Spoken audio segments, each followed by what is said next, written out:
जियत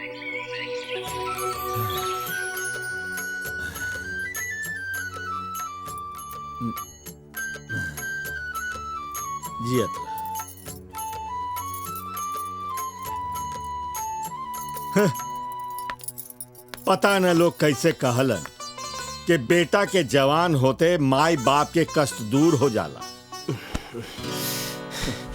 अब हमरा के ठीक से सुतहू ना देबलो का? ए बबुआ, जवानी नींद में गवावे खातिर ना होला, बाप मेहनत मशक्कत करे खातिर होला। बाकी तोहरा बतौला से का फायदा? तोहरा पर तो कोनो असर होई ना। जैसे भैंस के आगे बीन बजाए भैंस बैठ पगुराए। ए बाबू, मोहन के भेजल पैसा से कितना दिन घर चली, और अब तो उनकर कोनो था हो पता नहीं खे। घर में पियाहल बहिन ससुराल वालन के अत्याचार से आके मैके में बैठल बाड़ी। छोटकी बहन के बियाहो करावे के बाद अरे कुछ तो शर्म करा। हाथ गोड़ तोड़ के कब तक बैठल रह बा? समझत काहे नहीं खा? माई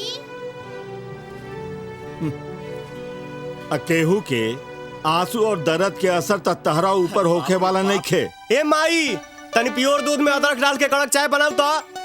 अरे भाई बाबूजी के भाषण सुन के तो माथा फटता रे बाप। उफ। ए अदरक के चाय पिए वाला बाबू, सुना, एक घर में रहे के बा त तनी देह चलावा और रोकड़ा कमावा। ये हरि प्रसाद के धर्मशाला नहीं खे। रउआ ठीक कहत हूँ, ब्रिज बिहारी सही कहत हूँ। और राजा बदे एक जगह हम नौकरी के बात करके आए थे। बैठा। एक मिनट रुका, कार्डवा कहाँ गई? ई पकड़ा, यहाँ जाया, कंपनी के मैनेजर से बात किया, काम हो जाई। और सुना, ई मौका चुके जिन। सराफत चाचा, बोला बेटा। ये लंबा रास्ता छोड़ा, कोनो शॉर्टकट रास्ता बताओ करोड़पति बने के। ने सुन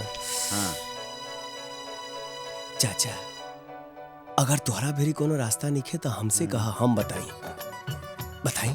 बका हमरा खातिर ऐसा लड़की देखा कि दहेज में लाखों रुपया नगद दे, फ्रिज, वॉशिंग मशीन, नया मॉडल के कार, साथ में जनरेटरों ले आवे, तब देखा खेला। सुना, हाँ? ख्याली पुलाव पकावल छोड़ दे। ऐसन कौनो मूर्ख बाप न हुई जो तोरे संगे बिया करके अपन कर्म खूटी। अरे चाचा, ये हिंदुस्तान जैसन महान देश में कौनो तो लड़की होई बहुत सुंदर, पढ़ल लिखल, बहुत पैसा वाली, आ ऊपर वाला जब पैदा कैले बाड़े त धरती पर हमरा खातिर कौनो न कौनो परी जरूर भेजले हुई है।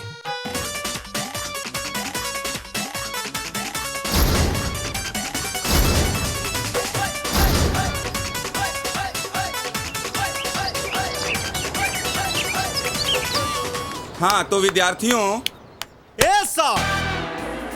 आप खाली विद्यार्थियों को संबोधित करते हैं, आई कुंवार बचियन को कुछ बोलते ही नहीं है, ऊपर से रस का पढ़ाई करते हैं। अरे मूर्खाधिराजों, तुम्हें उभयलिंगी शब्दों का ज्ञान है कि नहीं? चुपचाप शांति के साथ बैठो। हाँ, तो पिछले हफ्ते हम लोग कहाँ थे? श्रृंगार रस में गोते लगा रहे थे।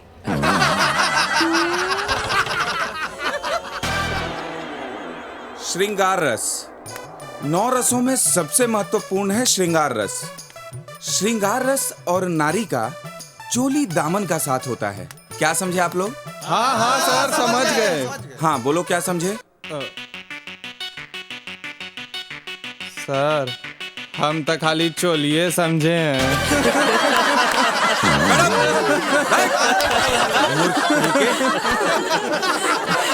शांत हो जाओ सब लोग, मैं तुम्हें समझाता हूँ। एक कुमलांगी नारी जब 16 श्रृंगार करके अपने प्रियतम के दिल में प्रेम रस का संचार करके। सुश्री राधा गोवर्धन दास, ये सुप्त स्वर में क्या वार्तालाप हो रहा है? ये पूछ रही थी कि सर जी का श्रृंगार रस खाली क्लास में ही चलता है कि घर में मैडम जी भी 16 श्रृंगार करके सर जी के दिल में प्रेम संचार करती है। कन्याओं, अपनी मर्यादा की सीमा का उल्लंघन मत करो। तुम अगर सेठ गोवर्धन दास की बेटी नहीं होती तो अभी इसी वक्त तुम्हें कॉलेज से बाहर करवा देता। अभी अविलंब तुम दोनों कक्षा से बाहर जाओ। यहाँ श्रृंगार रस में विभत्स रस मत घोलो। चलो जाओ। ए सर, आपने 2 को बोला निकलने के लिए, 4 को निकल गई सर जी। अरे हाँ चला, तुम ठीक है बोला। गुरुजी हम होंगे कुछ पूछे क्या हो? जाओ जाकर राधा गोवर्धन दास से पूछो। ना ना सर, ये आपका शेष है, आपसे पूछेगा सर।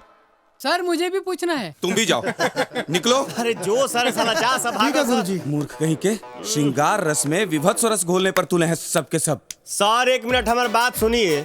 एगो कहावत कहल बा कि कतनो करबा जादू टोना बबुआ रही है वही कोना। अरे वह झूठो के समय अपन बर्बाद के लिए बनी। हम ना पढ़ब, हम जात नहीं इधर ही किताब रुआ काम में आई जाई। अरे चलो सर। अरे कक्षा पूरा नहीं हुआ अभी। अरे बाप रे बाप, प्रोफेसर बटुकनाथ से जान छूटल। उनकर श्रृंगार रस सुनत सुनत तो जैसे कान जाम हो गई। घर में मेहरारू घास न डालत हुई और यहाँ लेक्चर दे दे के ओकर असर देखेलन। अरे देहले लाला से हमरा एगो बात याद आ गई। हमरा भैया के स्कूल में नेत्रहीन लड़किन खातिर चैरिटी शो हो रहल बा। तो अपना बाबूजी से कहे के डोनेशन दिलवा दा ना। डोनेशन? और हमार बाबूजी वो चमड़ी दे दिया लेकिन दमड़ी ना। ए मर्दे, ये तो एकदम हीरोइन लागत है। मर्दे जानत नहीं खेगा, गोवर्धन के बेटी बा, हीरोइन तो लगबे करी। ओम श्री लक्ष्मीयाय नमः। ओम श्री लक्ष्मीयाय नमः। हे धन के देवी लक्ष्मी मैया, इस सलानाज के चोर बाजारी में कम से कम हमरा 10 लाख के फायदा हो गई तो 10 ग्राम लड्डू तो जरूर से जरूर चढ़ाई। जय हो मैया। ए मैया, कम से कम एक अगरबत्ती 15 दिन ना चलत तो का चलत? खाम खा लोग एक साथे 10-10 अगरबत्ती जरा के अपने धन के बर्बादी करेलन। झूठ बोले कुकुर काटे मालिक, लक्ष्मी जी आई। लक्ष्मी जी, जय हो माई, जय हो माई। लक्ष्मी जी राउर स्वागत बा माई, राउर स्वागत बा। हम धन हो गए दी माई, हमार तो भाग खुल गई बा। मुंशी जी पकड़ा। सत डंडोत माई, सत डंडोत बा। आई।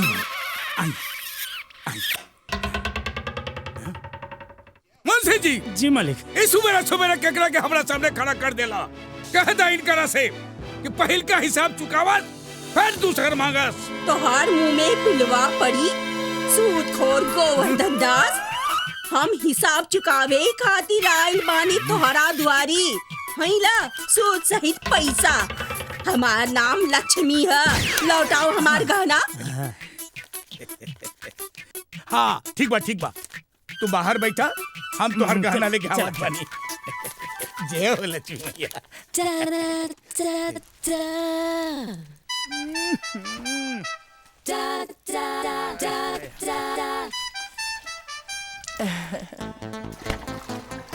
टकटकी लगा के का देख रहल पाड़ा मुंशी जी?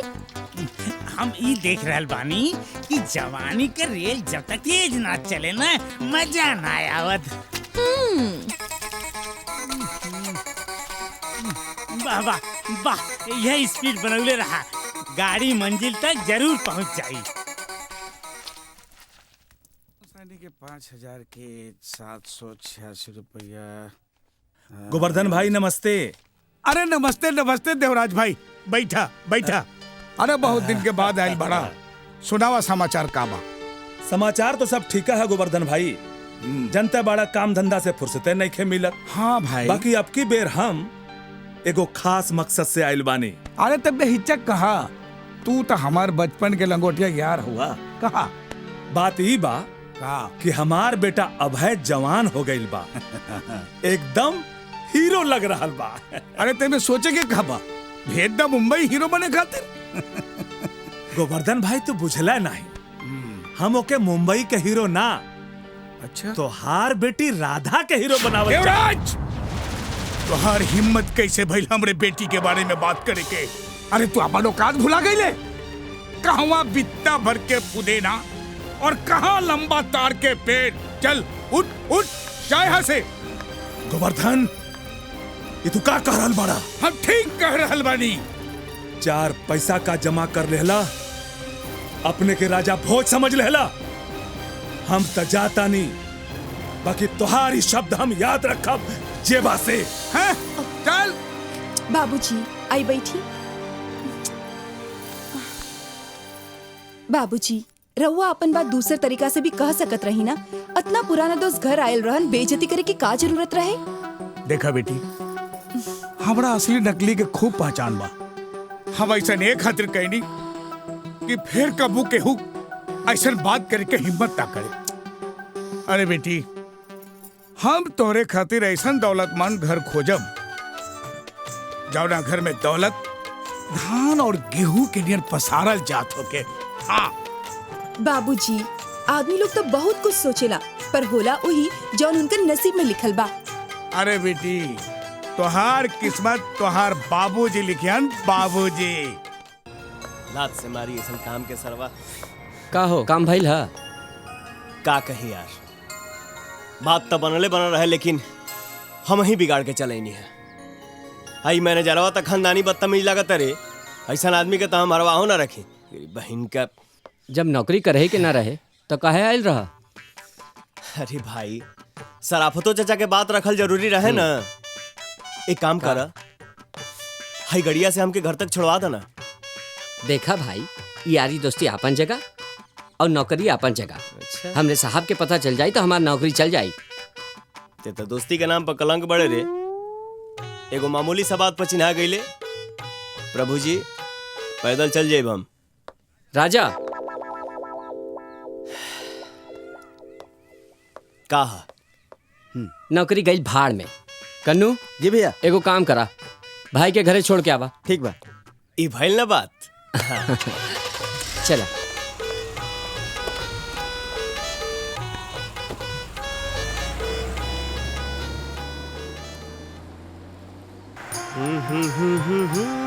ला ला ला ला ला।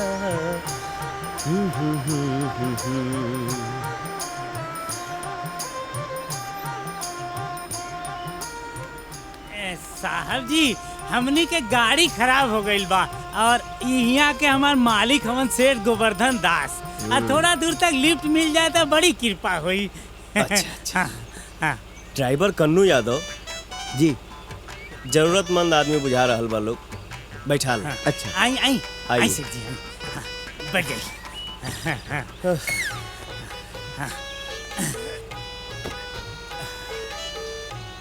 धन्यवाद बेटा। बैठिए। चल, दुनिया कहां से कहां चल गई, लेकिन इंडिया उहे के उहे बा। हाँ, एक चीज हमरा बहुत पसंद बा, यहाँ के संस्कार। हिंदुस्तानी लोग अपना से कम औकात वाला के भी साथे बैठावे उठावे में भेदभाव ना करस। लागत है बहुत लंबा चौड़ा कारोबार बढ़ाओ, बहुत तरक्की के लिए बना। हाँ, अब कारोबार के लंबाई चौड़ाई नापे के हमरा कहाँ टाइम बा। आज लंदन, काल मलेशिया, परसों दुबई, नरसों जापान। अच्छा। लाखों नौकर चाकर लोग कारोबार के संभालेला। बस आ गई नीजा। अरे रुको नहीं। चल रुआ टेंशन मत ली, आपके घर तक हम छोड़ब। चलिए, एकदम निश्चिंत बैठिए। हमरा रुआ से मिल के बड़ा खुशी भाई। इतना बड़ आदमी होके भी इतना शराफत, कितना खुशी के बात बा। रउए साथ रुए कार में बैठ के हमारी इज्जत बढ़ गई। अरे ऐसा कोनो बात नहीं है। रोकी बस आगे हमार घर आ गई। एहो भाग हमार यदि रउआ हमरा यहाँ चाय नाश्ता करके देती। रउआ घरे तो मिनरल वाटर हो ही नहीं। उका बाकी हम मिनरल वाटर से ही बनल चाय पिहिला, काहे कि सादा पानी हमरा हेल्थ के सूट ना करे। मिनरल वाटर की चाय सब लक्ष्मी मैया के कृपा बा। ई कोनो ऊंचा पेड़ के फल बुझाता, तब तो ये रसगुल्ला भी छील के खात होगी। एके से बढ़िया दामाद टीवी अखबार वाला भी ना खोज के दे सकास। अब ही मलाह जाल लेके खड़ा बा, अब मछली फंसे खातिर तड़फड़ा रहल बा। कुछ कहानी है का? ना मुंशी जी। जी मालिक। गोदाम में से 10 कार्टून मिनरल वाटर निकलवा ले। ठीक बा। काहे कि सूते से पहले जबले मिनरल वाटर से पैर ना धो लीला तब तक हमारा नींदे ना आवे। ये तो बहुत अच्छा बात बा। आई चल बैठी बैठी बैठी।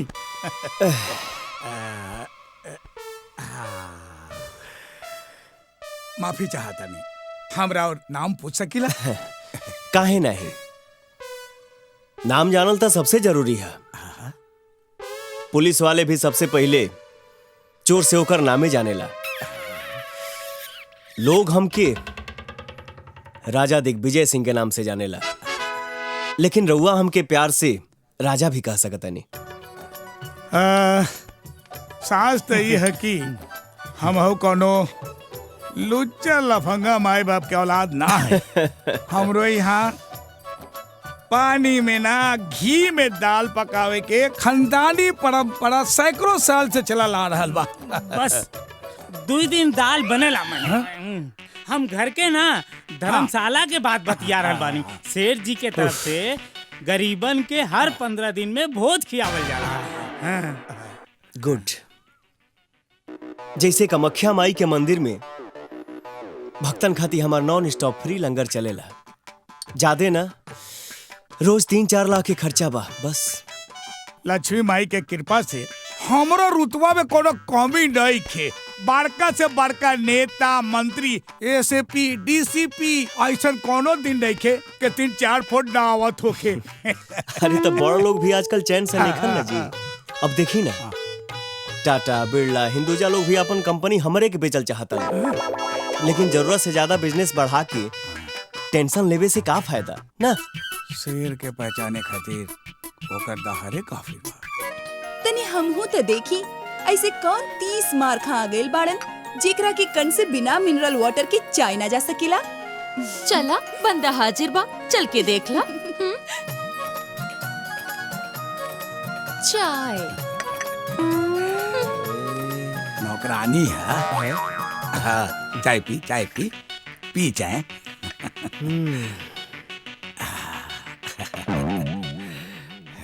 एक बार ना अमृत लेखा लगा था महाराज। ये हमारी बेटी है।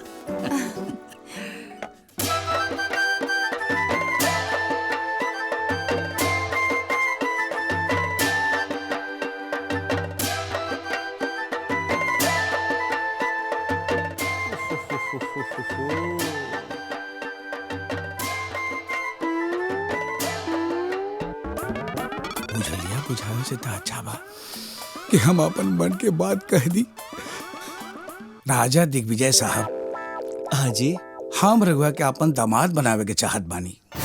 ये कैसे हो सकता?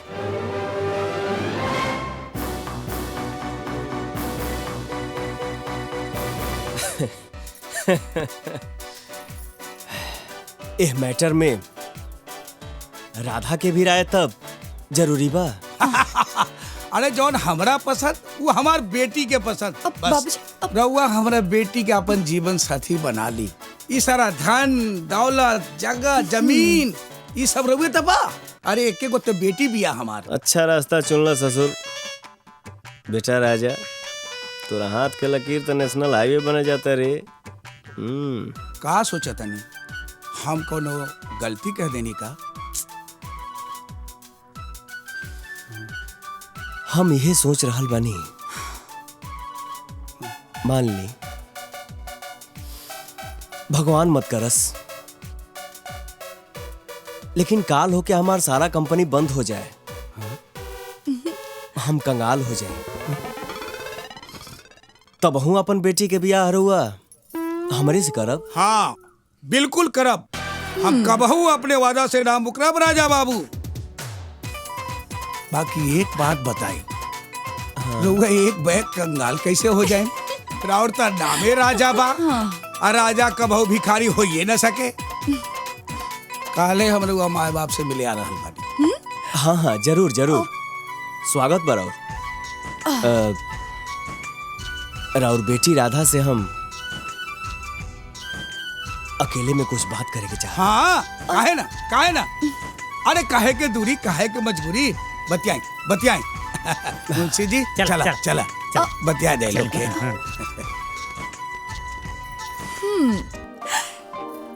हाँ तो राजा जी तू इतना बड़ा आदमी बाड़ा ये तो हमरा के पता ही नहीं खे। अब तो तहार बाबू हमारा घर से घूम के आई हैं तबे पता चली। सुना हाँ?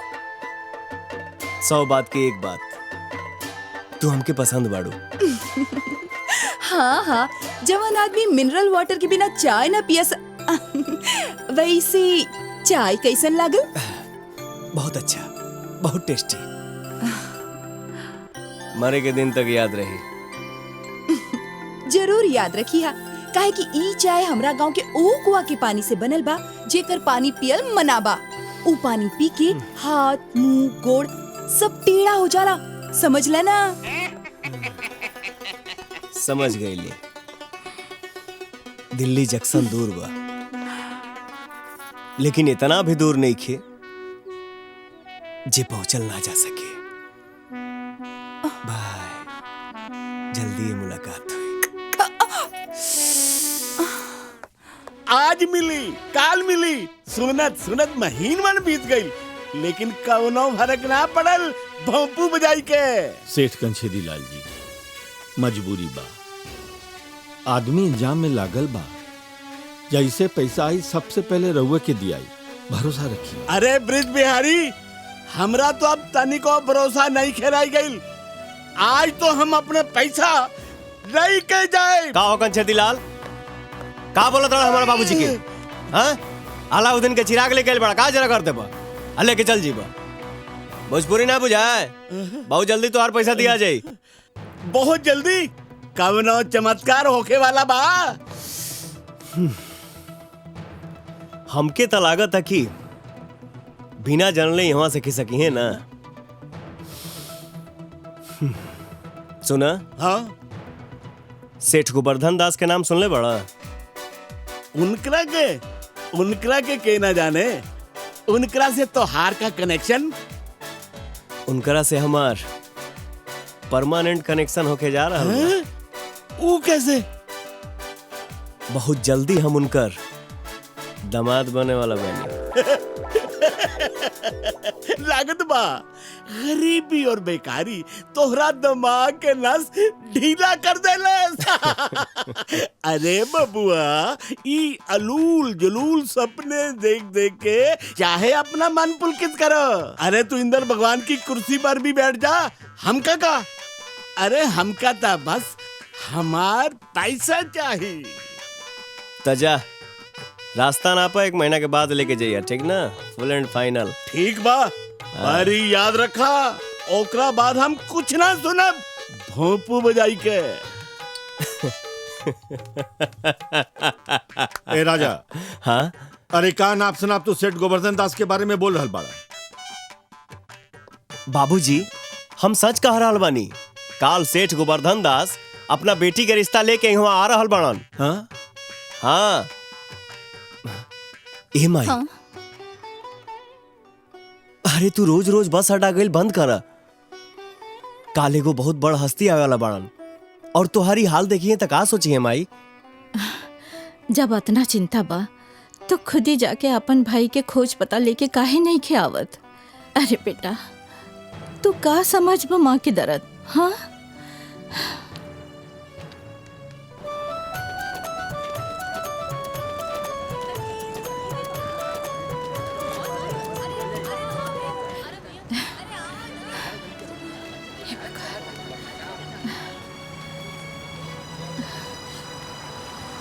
सुना सुना बहनी, ये हमार बड़का बेटा मोहन के फोटो है।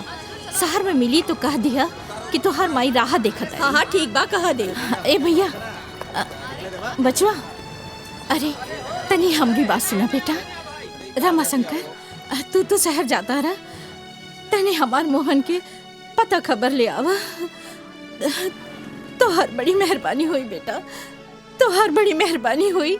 ई रहा होकर पता जरूर खोजी है बेटा, जरूर खोजी है। अरे चाची, हम तो खाली 2 दिन खातिर जा रहल बानी, हमरा इतना टाइम कहाँ मिली कि हम ओकर पता लगाई। वैसे हूँ 2 दिन में हमरा बहुत काम करे के बा। ना बचवा, अरे ओकर राह देखत देखत तो हमार आँख पथरा गईल। ना जाने ई जिंदगी में ओसे मुलाकात होई कि नहीं। ठीक है चाची, हम ओकर पता लगावे के पूरा कोशिश करब। जियत रह बेटा, जियत रह।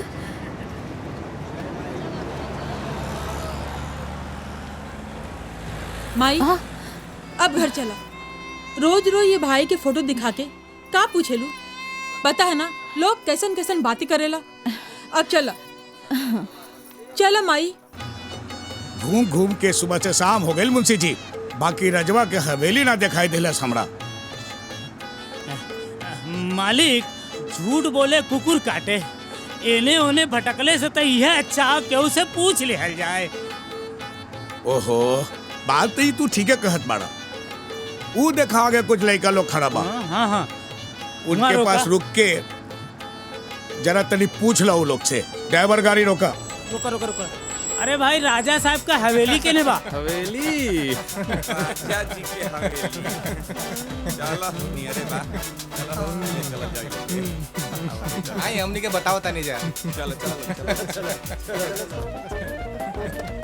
अरे बैठे दे रे। हट। अरे हट। चला मिठाई देख मिठाई। बबुआ लोग को बात बतावा, तू लोग हंसत कहे? अरे हंस ही के ना बात बा। रउआ राजा जी जैसन जानल मानल आदमी के पता पूछ रहल बानी।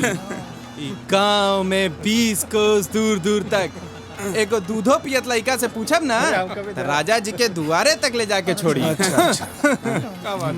गांव में नया बुझात बानी रउआ। हाँ नया बानी हमनी के। चली हमनियों के ओनिए जात बानी जा। बस सोचे चलत रही। अगला मोड़ से दाएं मुड़ जाई, आइजा से बाएं मुड़ जाई। आज सोचे चलत रही। आ गए राजा जी के हवेली। मालिक खुदली पहाड़ निकलल चूहा। रास्ता में कोनो तकलीफ तो ना भइला? चली ना, आई बैठी।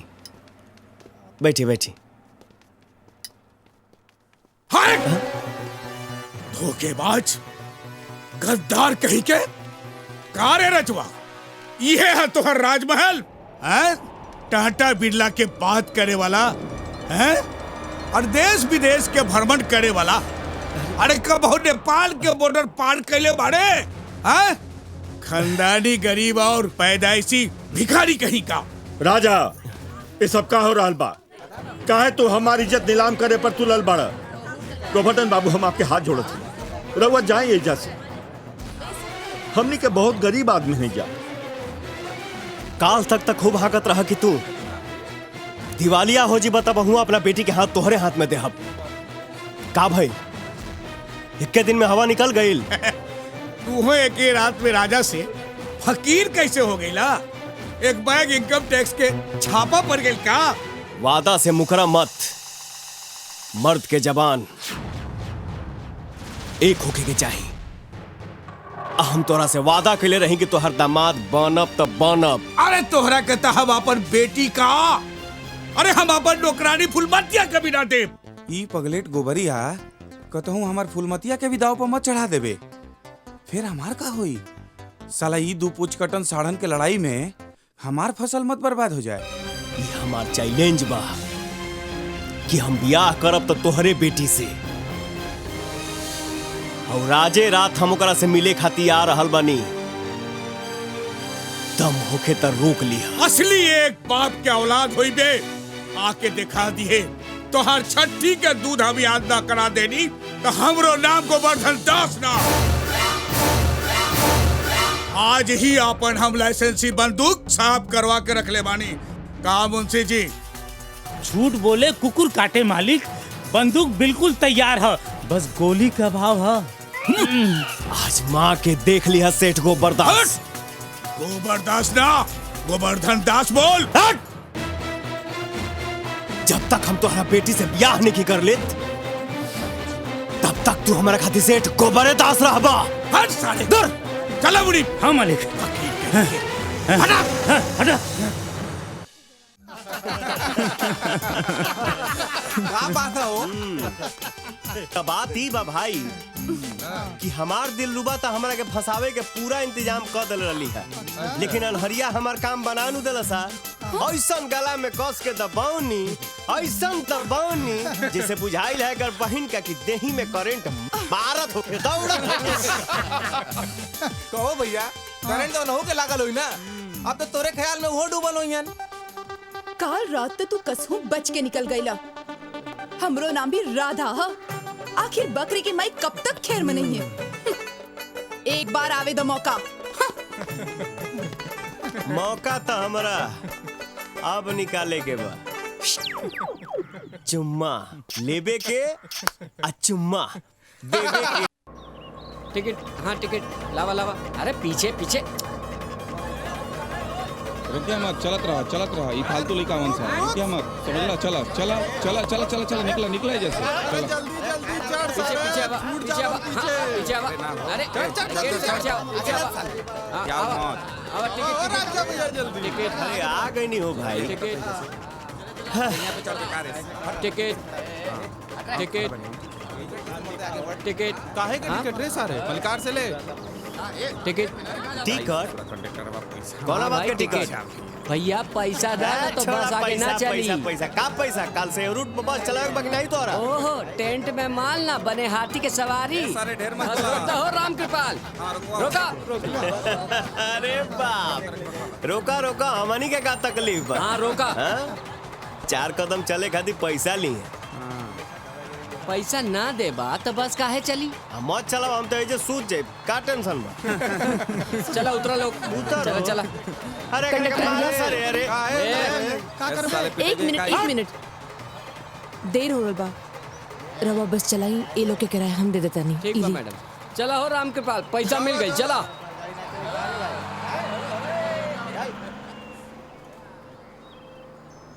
ई मत समझिया कि तोहार पैसा लौटावे खातिर हम मोबाइल नंबर और पता मांगब। हम रवा से कहा कुछ मांगत पानी, लेकिन रवा के भी मदद करे के चाहिए नु। हमरा से मदद के उम्मीद तो हमार घर वाले ना रखस, त तू का करबू?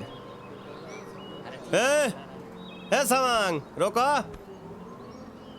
रोका रोका, अब उतरा था नहीं जा, सेवा समाप्त हो गई। चला चला सरे बड़ी। हाँ चला चला, हाँ चला चला सरे जल्दी जल्दी। चला जल्दी चला चला, सारे के सबक तो चला चला चला हो।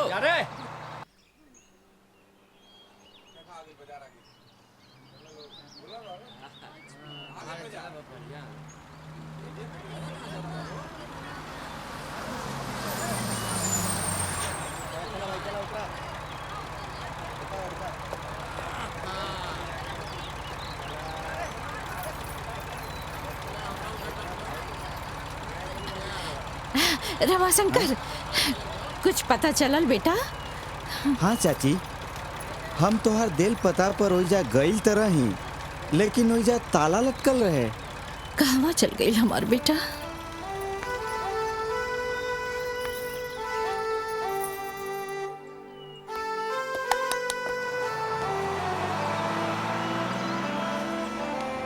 बेटी, इनका के शहर में कहीं देख लू होगा?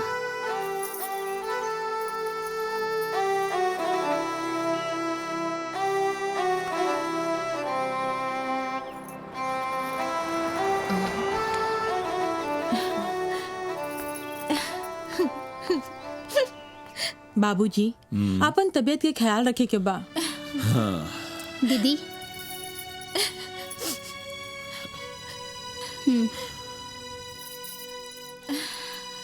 माई,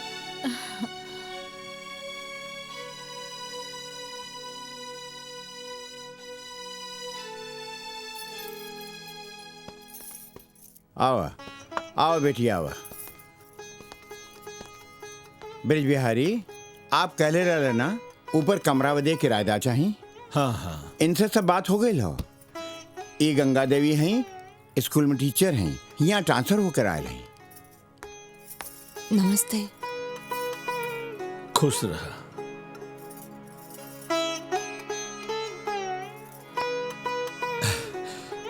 पायल जी, ले जा इनकरा के ऊपर सब कुछ दिखा दे,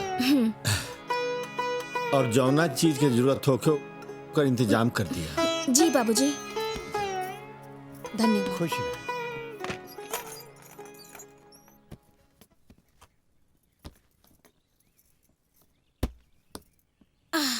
ई हमरा बड़का भैया के पढ़ाई के कमरा है।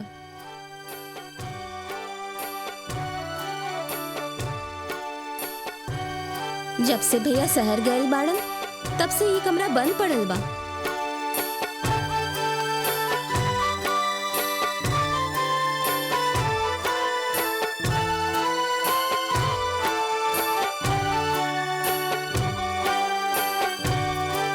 का भाई ये सब सामान यहाँ से हटा दी ही?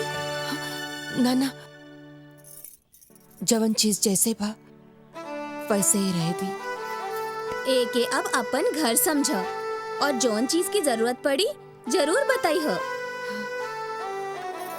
हो सकता कि रउआ के आ जाए से ये उदास घर में कुछ रौनक आ जाए।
प्रचरन्ति स्रकाहस्तानि खण्डिनः रेखागुं सहस्रयोजने वदन्वानि तन्मसीः तदेव लग्नं सुदिनं तदेव ताराबलं चन्द्रबलं तदेव विद्याबलं दैवबलं तदेव लक्ष्मीपते ते दिवे। गंगा जी, गंगा जी,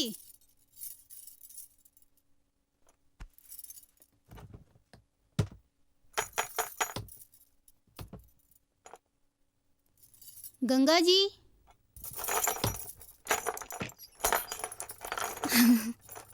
रउआ थक गई हुई ही, चल के खाना खाए ले ही फिर आराम करी। रवा चले, हम आवत बानी।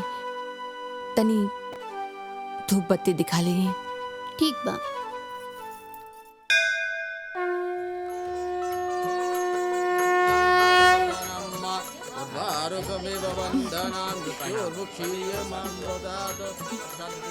ए राधा, तू भगवान से का मंगलू हा? अरे ये कि वो राजा नाम के लफंगा से हमार पीछा छोड़ा दो। अरे तू यहाँ, तू काहे हमार पीछे पड़ल बाड़ा यार? प्लीज भगवान खातिर हमार पीछा छोड़ दो। हम हमेशा खातिर तुहार पीछा छोड़ दे।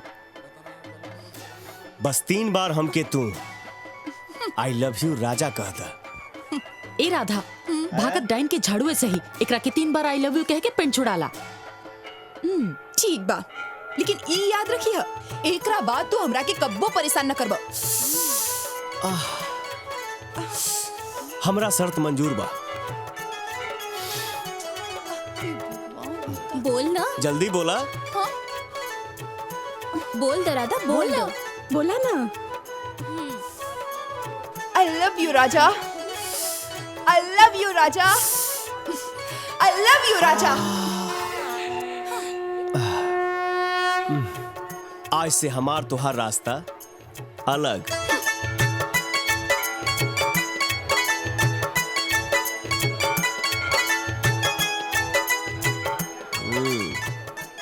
कहे के त सब के हुआपन बा, आपन कहावे वाला के बा।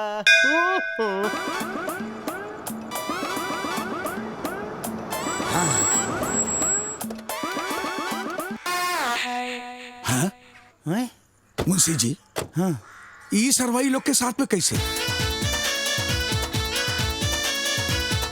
कौआ के भगावा तक कौआ भी अपन बेइज्जती याद रखेला। ई साला कौओ से भी गेल गुजरल बा। सारा खेल गुड़ गोबर न बना देवे सरवा। मालिक, जैसन वाटर प्रूफ जूता और फायर प्रूफ ईटा वैसे ही बेइज्जत प्रूफ आदमी हो। के आवत दही। प्रणाम। आई आई आई चली चली चली। हाँ चले।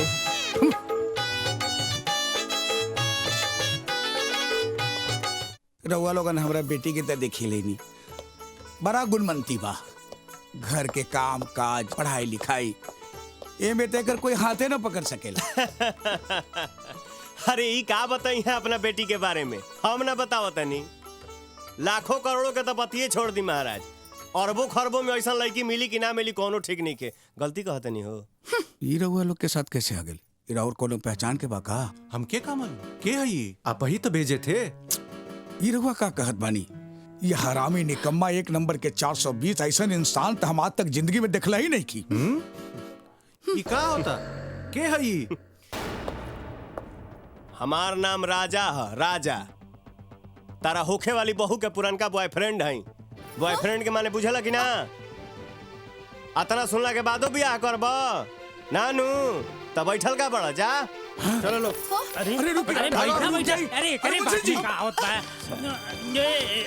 अरे भैया सुना, ये भैया ये झूठ बोलत बड़ा बाबूजी। ई टपोरी से हमरा कौन संबंध नहीं खे।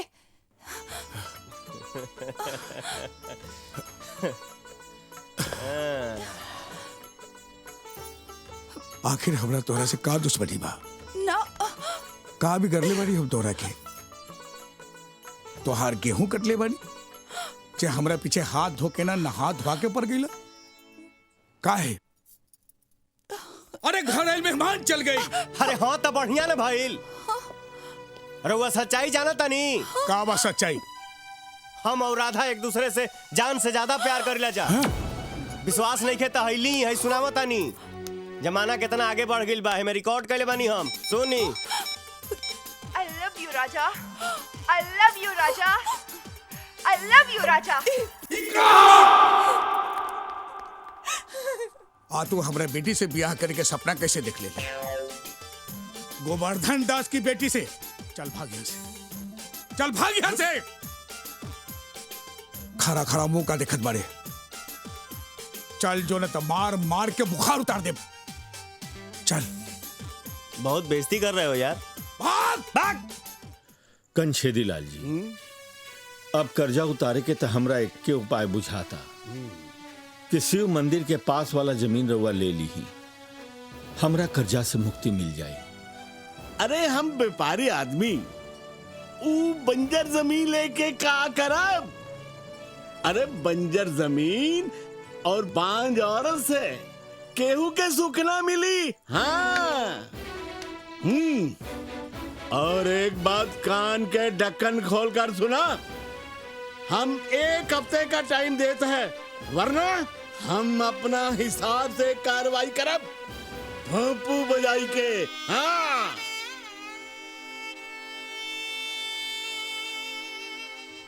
कौनो तरीका से वो जमीन उपजाऊ हो जाई ता तकलीफ कुछ कम हुई, लेकिन करी के?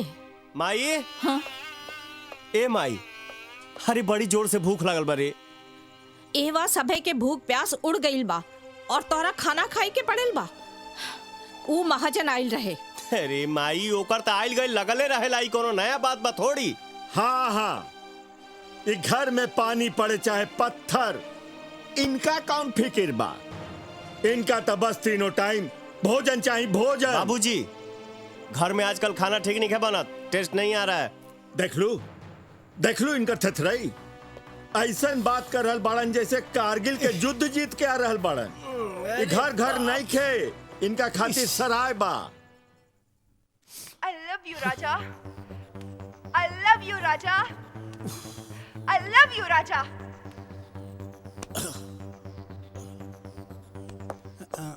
प्रणाम चाचा जी। गोवर्धन भाई, तू हमरा के भले बेशरम समझा, लेकिन हम हमेशा तुहार भलाई चाहिए। ये हम जाना तानी कि तू हमरा के बैठे के भी ना कहबा। बैठ जा बेटा। जी जी। ई बड़ा दुख के बात पाए चाचा जी कि राधा के जे भी देखे आवेला ओकरा हाउ 2 टका के रजवा बतावेला कि ऊ और राधा दोनों जना प्यार करो तारे सा। वैसे बिना आग के धुआं भी ना उठे चाचा जी। अरे बस भी करा, तू ना बाप बेटा जरा पे नमक छिड़के आयल बड़ा। ई राउर का खुशकिस्मती बा कि हम झूठ रोटी भी चबाए खातिर तैयार बानी। अब का कहले? गोवर्धन, तू लोग इज्जत खोर के साथ साथ ढेठ भी बहुत बड़ा। गेट आउट, चल जा यहाँ से। गोवर्धन, जान लिहा घायल शेर बड़ा खतरनाक होला। हमारा बेटा पर चलावल थप्पड़ तोहरा बहुत महंगा पड़ी। जे बात से चला बेटा। चल।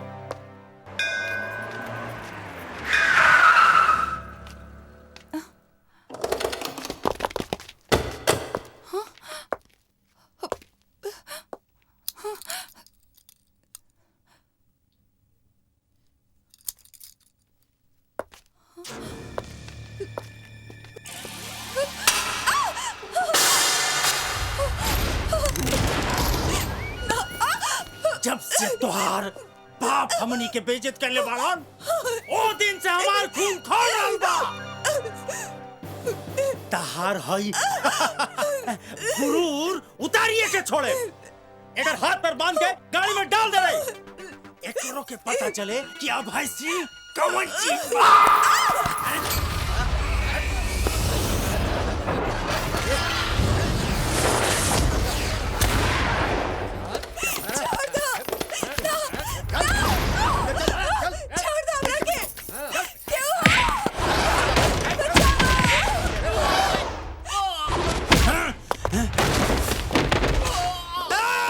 मार साले के।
थैंक यू राजा।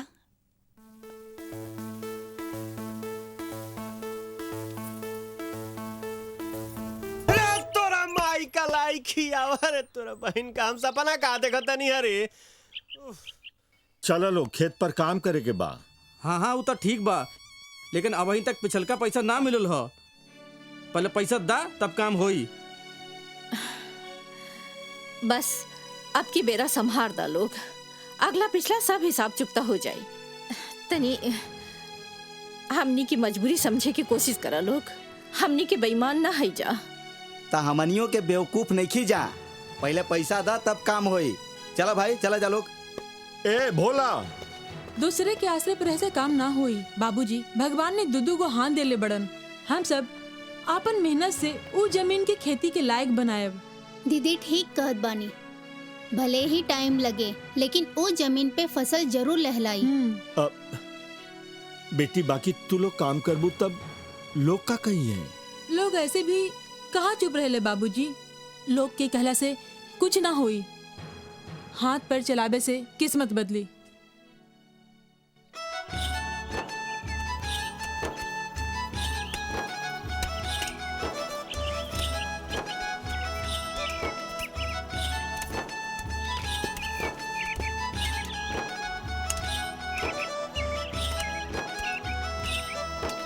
माई, ओ बाबूजी, यहाँ तो सन्नाटा छेले बाबू, जा तक कि तीरथ करे गइल बा लोग। वो सब खेत में मजदूरी करे गए बाड़न। वैसे भी ना जाते तो का करती, रवा के तो कुछ करे के नहीं खे। अरे नौकरी चाकरी और मेहनत मजदूरी तो छोट लोग करेला। हमरा हाथ में तो करोड़पति बने के लिखल बा। घर के हालत देख के तो अब तक रवा के कोनो नौकरी करे के चाहत रहल। वहाँ खेत में माई बहिन पसीना बारहल बाड़ी और रवा पर चिकन घैला जैसन कोनो असर नहीं खे। तू हऊ हमके नसीहत देवे वाली। अपना काम से काम रखा। हमरा का करे के चाही का ना हमके पता बा। किराएदार हो, किराएदार के जैसन रहा। टाइम पर किराया दा। घर के निजी मामला में टांग मत अड़ावा। अपन पढ़ाई ताल पट्टी लइकन के पढ़ई हा। का बुझाइल?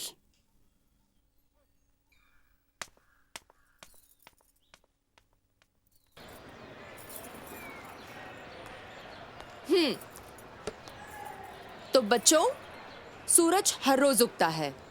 ये जितना सच है उतना ही सच है कि मेहनत का फल हमेशा मीठा होता है।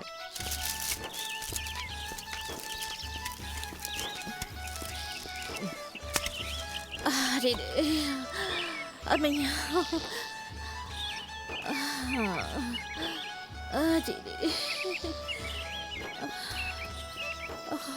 अरे तू लोग बैठल काहे बाड़ू? काम करा ना, अब ना हुई। अच्छा ठीक बात, जाए दा। आज के काम खत्म, चलो लोग घरे चलो। आवा, चलो चल बेटी चल। चला चल।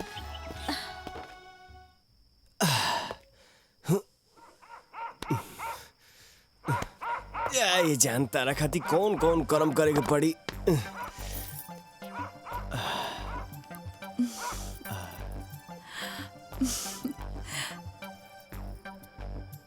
जन्मदिन मुबारक हो रहा था।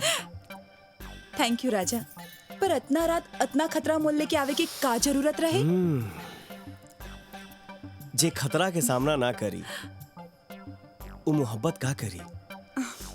चली अब जल्दी से चले जा, नहीं तो बाबूजी आ जाइए। हमार फिसवा के दी एगो चुम्मा दाना। बे ऐसे दुखी करबू? ए ए ए रुक रुक रुक रुक।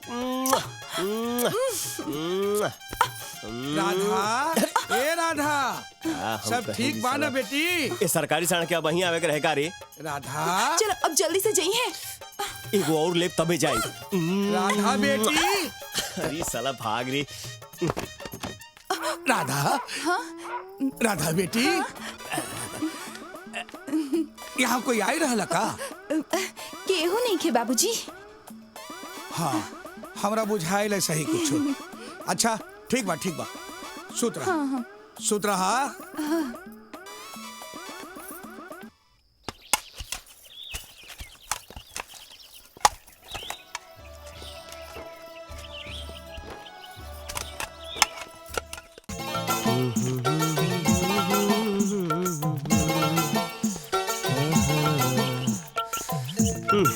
हैली पंडित जी, मटराइन देली है।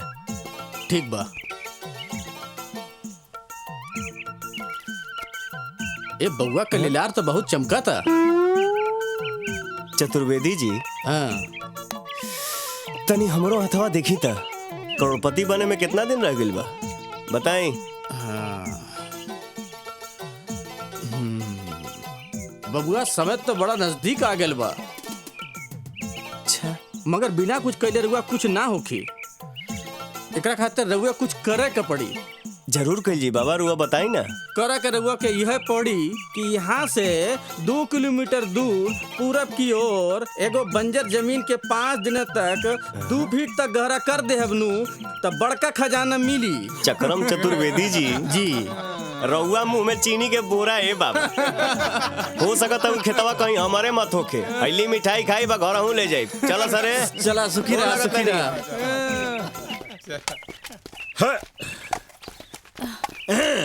बाबूजी, कुदारी हमरा खाली। अरे तो चमत्कार हो गई आज, धरती के भाग उजागर हो गई। हाँ भैया अपन पूरे फौज के साथ आयल बाड़े। लागता आज जमीन के भाग पलटे वाला बा। ए बेटा, बेटा सुना, ये आज सूरज पश्चिम से कैसे उग गई? ये तो चमत्कार हो गई। अरे बाबूजी, चमत्कार तो अब होके जा रहल बा। सबके यहाँ खुलल के खुलले रह जाई। जब जमीन के नीचे से सोना चांदी के गगरी निकले लगी नू, तब देखो खेला। देख लिया। तू खूब मजाक करेला बेटा। अरे चला लोग खाना खा ली। चला चला चला सब लोग खाना खा ली। चाची, अरे इतना खाना में का हुई? अरे रुकी रुकी, हम अपना घरे से खाना मंगवा देते नहीं। अरे ललनवा, जा हमरे घरे से खाना ले आओ।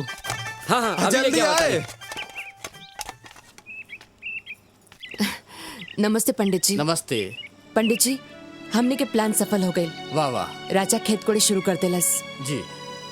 अब गलतफहमी या फिर करोड़ों के लालच में ही सही, जी लेकिन लागता के खेत कुड़ाई चाहिए। वाह बेटी वाह। पंडित जी, ई रही राउरे नाम। खुश रहा बेटी। धन्यवाद। नमस्ते। अच्छा, तो ये पूरा ड्रामा के डायरेक्टर मास्टराइन है। हो ज्योतिष आचार्य चक्रम चतुर्वेदी, ज्योतिष के आड़ में ये सब करत बड़ा। अरे हम कुछ ना कहिए। ऐसा देखे पूरा खेत कोड़ोइला। हम चला, बाकी के खेत तोहरे कोड़े के बाद। चला कुछ ना कहिए। चला छोड़ा। अरे चला, हम कहा था कुछ ना कहिए हम। अरे चला। अरे राजा काहे का हमका? अरे काहे रे? ई साला नकली ज्योतिषवा झूठ बोल के पूरा खेत कोड़वा देलस। राजा बाबू, हम कुछ ना कहनी है। ई सबू मास्टराइन के चाल हम सही कहत हई। हम अपन आंखी से देख के आ रहल कुछ ना कहनी राजा बाबू। वो एकरा के पैसा देत रही। अरे हम कुछ ना कहनी, हम कहत नहीं। ना ना राजा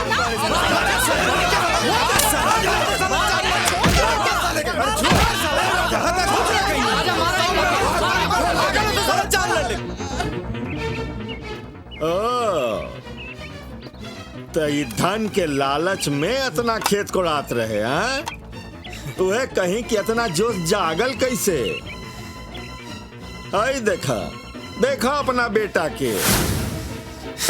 राजा राजा, सुना बेटा सुना।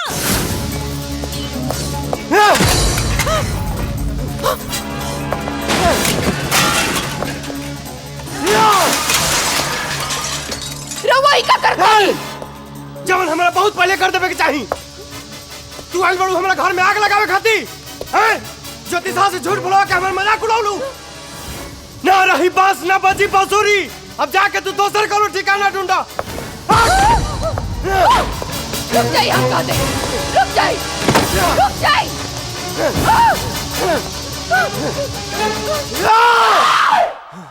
रुक जाइए, रुक जाइए, हम कहते हैं रुक जाइए। सब सामान तो फेंक देनी रहुआ। अभी कलश से फेंक दी कलश। हम कुछ ना बोला, कुछ ना बोला हम।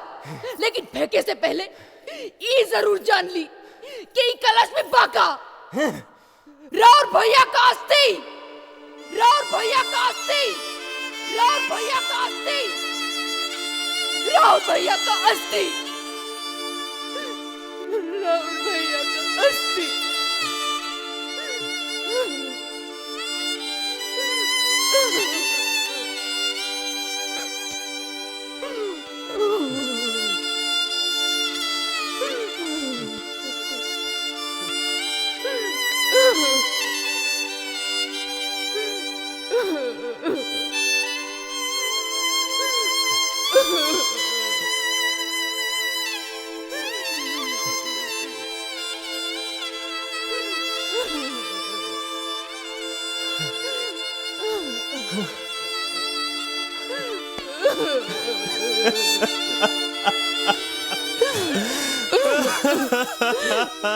राउर भैया के अस्थि कलश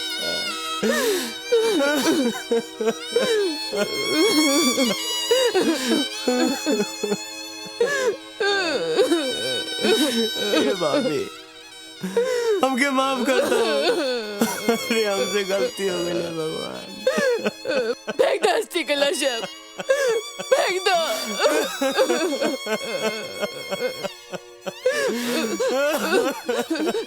ए बबुआ, ए बबुआ, ए बबुआ, सुना, उठा। ना बबुआ, रोआ मत, मत रोआ, मत रोआ। देखा, देखा, अपने आप के संभाला। अब तो के माई बाबूजी के ख्याल रखे के बा, बहनी की शादी करे के बा। मत रोआ बबुआ, मत रोआ, मत रोआ बबुआ, मत रोआ।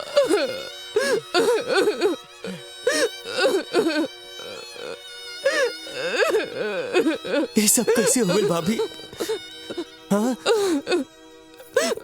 अब का बताई, का बताई कि कैसे हो गई। शादी के तुरंत बाद ही हमने के गाँव आवे के मौका ना मिलल।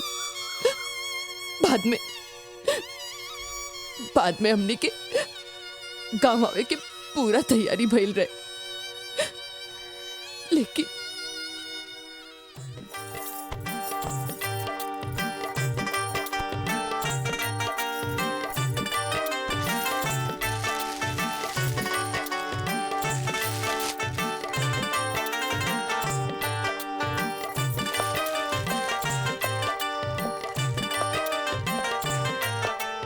गंगा,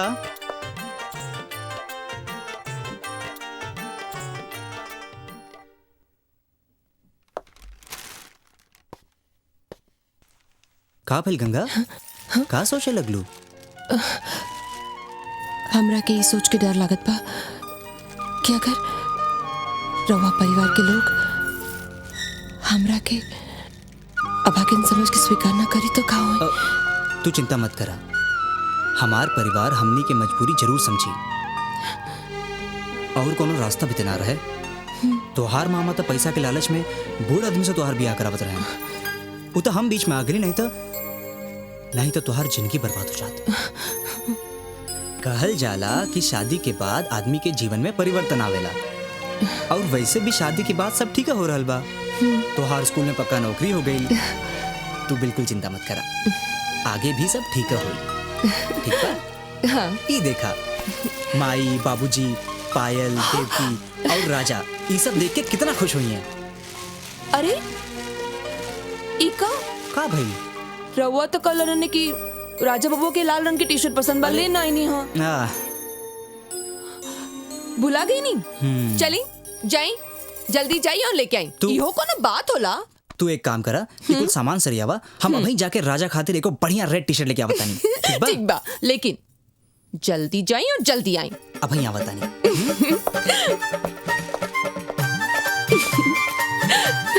ना ना ना ना ना।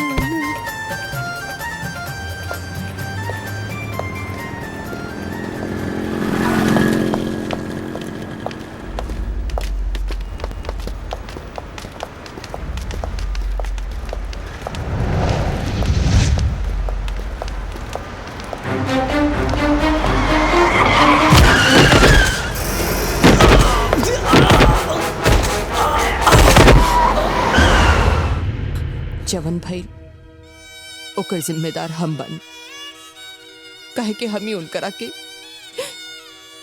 रवा खातिर ई लाल रंग के टी शर्ट लेके आवे खातिर भेज ले रहनी। ये वो टी शर्ट बा जे हमार सुहाग ले गई, हमार सुहाग ले गई।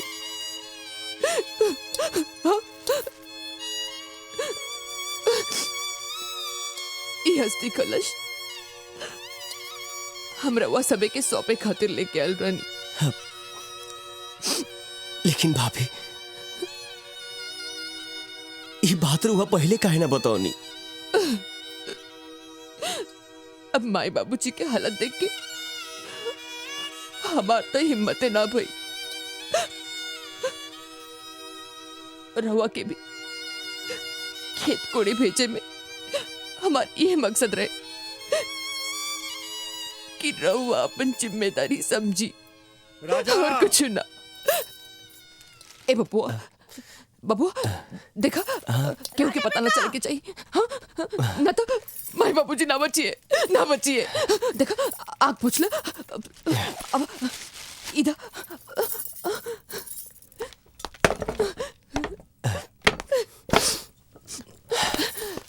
ए राजा राजा अरे हाय देख राजा सब यही की करतूत हुई। निकम्मा कहीं का एक पैसा कमाए के नहीं खे। जवन 1000 रुपया महीना मिलत बा ये उहो को भी बंद करावल चाहत बा। अरे एकरा का मालूम एह घर का 15 दिन का राशन चलेला 1000 रुपया महीना से। चला चला उठाओ इनका सामान रख भीतर चला। हे भगवान अरे कैसन का पूत हमरा घर में जन्म ले ले बा। उठा उठा सामान चला उठा चला दी।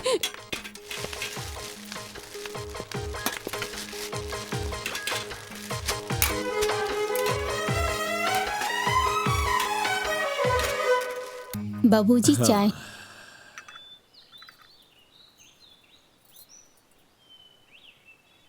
अरे भैया कहाँ गए? हम उनकरा बदे चाय ले आए रही। गईल हुई है कहीं आवारा गर्दी करे। उनकर चिंता तू लोग के बा आगे तू लोग के चिंता उनकरा नहीं खे। अच्छा एक काम करा खेत पर चले के बाद जल्दी तैयारी करा। जी बाबूजी। खुश रहा।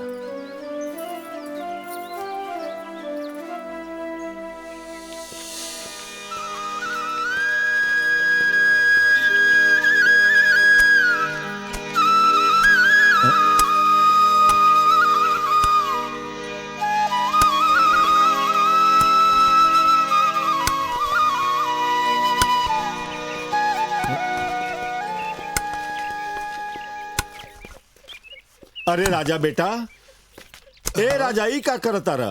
बाबूजी हमरा रहते रुआ लोग के काम करे कोनो जरूरत नहीं खे। बस हमके बता दी कि का करे के बा कैसे करे के बा। हम बानी ना। अच्छा चलो बैठा बैठाओ बैठा। ई देखा ई ता वही ता खेत कोड़ता। अरे हाँ रे ई का। अरे राजा तू ई का करे लगला? शाहगंज के मेला नहीं के चले के का? ना भाई हैं तू लोग चल जा। हमरा खेत के उपजाऊ बनावे के बा मर्दे। जा लोग तू लोग जा। ए राजा जी हाँ एगो हमरो बात सुन ली। ई हथेली पे दूब उगावे से दूब ना उगेला। भाग पागल। ई जमीन देखत बानी रउआ ए पर कुछो उगाई ना उग सकेला। अरे हमके त बुझाता कि तोहरा पे जादू हो गइल बाबू मास्टर आई के। आज के बाद उनकरा बारे में कुछ मत बोलिया लोग, न तो हमारा से बुरा कोई ना हुई। एगो कहावत कहल है, जब से सूझे तब से बूझे। तू लोग जा मेला घूमे, हमके काम करे दलो। ठीक है बा चला लोग चलाओ चला लोग।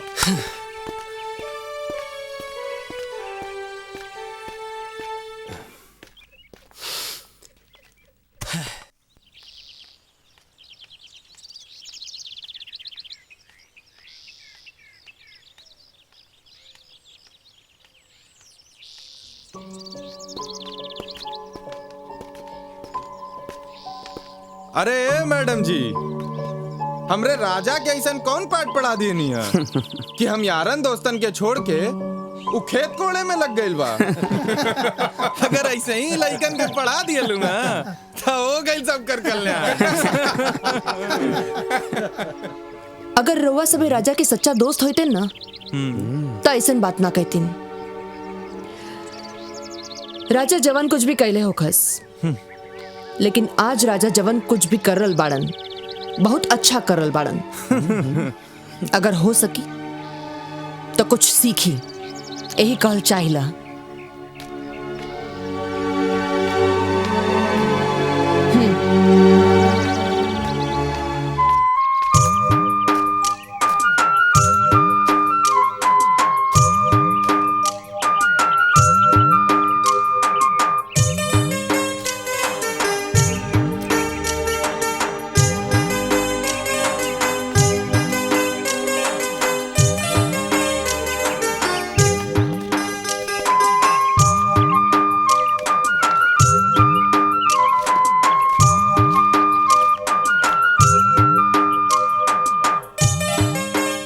बाबूजी अभी खेत बोआए लायक हो गइल बा। हाँ हो, 1-2 दिन में बिया डला जाए। अरे तनिक रुका ब्रिज बिहारी जी, हम महबूब जाई के कहत हैं। इंतजार करत करत 1 साल बीत गई, फिर भी हम चुप रही। हम तोहार लोगन के मजबूरी समझत बानी, साथे साथे ई चाहत बानी तोहार कर्ज माफ हो जाई। ताका रउआ अपना कर्जा छोड़ दे हा? जब रउआ सबे ई खेत हमार नाम कर दे हम, तो हमार भी कुछ फर्ज बनी के ना। जमीन माई होले कंछे दिलाल है, और ये दुनिया में शायदे कोनो बगैरत बेटा हुई जे अपना माई के सौदा करी। हमनी के जमीन ना बेचब जा, और ये जमीन से हमारा परिवार के जो नया सफर शुरू भइल बा, अब हमें ब्रेक ना लगी। तू टेंशन मत ला, तुहार पैसा मिल जाई। याद रख राजा, अगले हफ्ते से सूद और सूद ब्याज के मियाद शुरू हो जाई, और हमका कोर्ट कचहरी जाने पर मजबूर मत करा। समझ गई नु, चला चला। राजा के सुधर जाए से सब कुछ बदल गई ले। ना तो यही घर कबहू काटे खातिर दौड़त रहे, अब सब कतना खुशगवार लागत बा। बस यही समय मोहन भी साथे रहित तो कितना अच्छा होइत।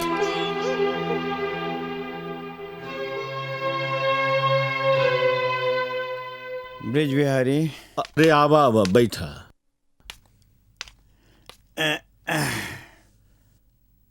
का बात बा शराफत भाई, बड़ा परेशान लग रहा बड़ा। कुछ बात नहीं ब्रिज बिहारी, रामनगर गए रहली। अच्छा, कौनो अच्छी खबर नहीं खे।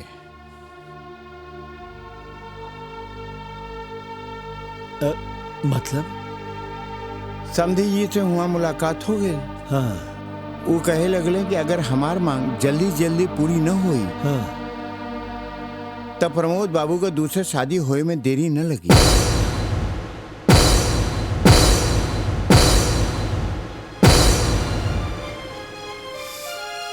राजा, राजा, राजा, ए राजा।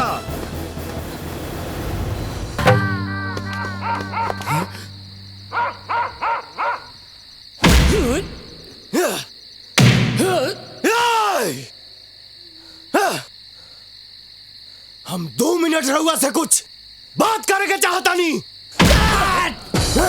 हम घटिया लोगन से बात ना करी। अरे तोरा से घटिया के होई रे? हमरा बहन के जिंदगी ते काहे बर्बाद कर रहल बाड़े? अच्छा, उनकर जिंदगी सवारे खातिर हम अपन जिंदगी बर्बाद करी?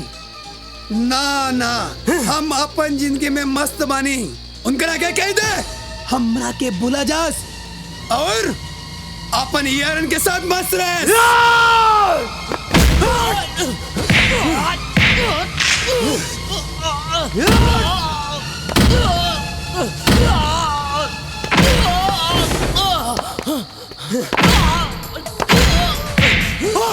और साला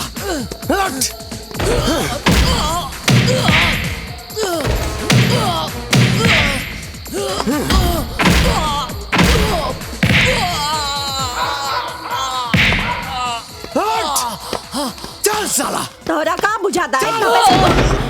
अरे अरे आज तोरा से हिसाब चुकता कहिए के छोड़ा। हमरा बहन के ते जिंदगी नरक बना देले बड़े। अरे साला मन तो करे था कि तोर जाई ना जी। अरे तू का कर रहल बड़ा और ये सब का हो रहल बा? जीजा के साथ ऐसा ही बर्ताव कइल जाला? जब जीजा कोनो लायक ना रहे तो ससुराल वाले भी ओकर इज्जत कल जरूरी ना समझस। हमरा बहन के घर से निकाल के अभी तो सर शादी के तैयारी कर रहल बड़े। चला तू चुपचाप बैठा। इनका से हम के बतियावे द। जौन तोहार बाप और मोटरसाइकिल देवे के कहले रहलन उ आज तक ना ही पहुंचला। जाके 10 दिन के अंदर नगदी और मोटरसाइकिल हमरे द्वार पर ना पहुंचला तो हम अपने बेटा के दूसर ब्याह कह के रहब। चढ़ा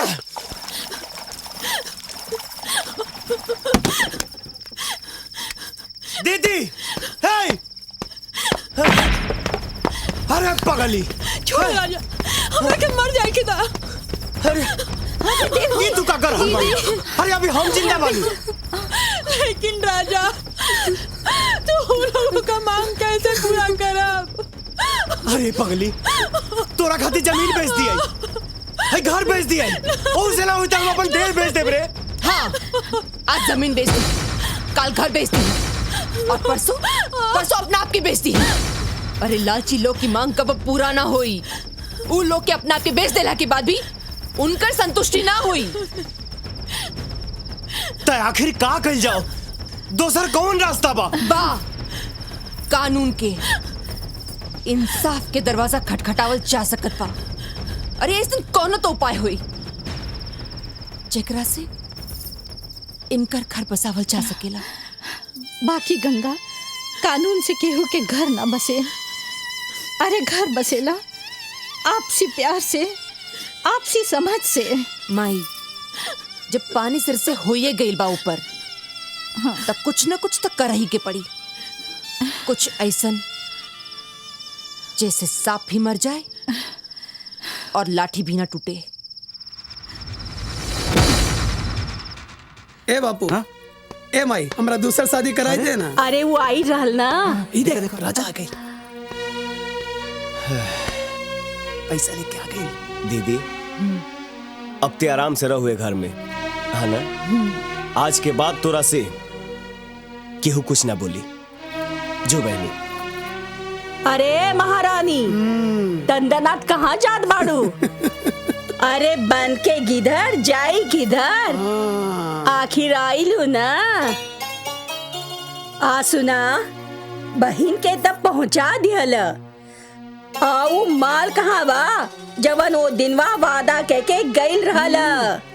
हम अपन वादा निभा रहल बानी। वाह, का बात बा। ई लो रुपया। अरे लावा लावा। अरे दे दो। रुक रुक, हम देखत तानी। अरे लो पैसा बा। भाई भाई, अरे दे तानी तोर के। ये ले। पैसा पैसा। पैसा ले आओ भैया। भैया, अरे आइए, का? बैठिए, बैठिए।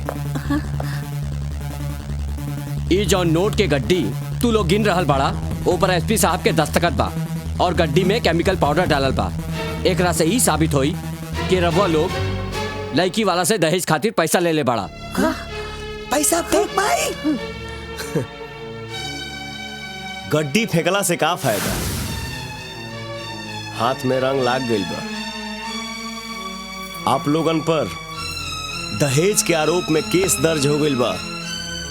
अब पूरा परिवार जेल के हवा खाए खातिर माई तैयारी करा जाए।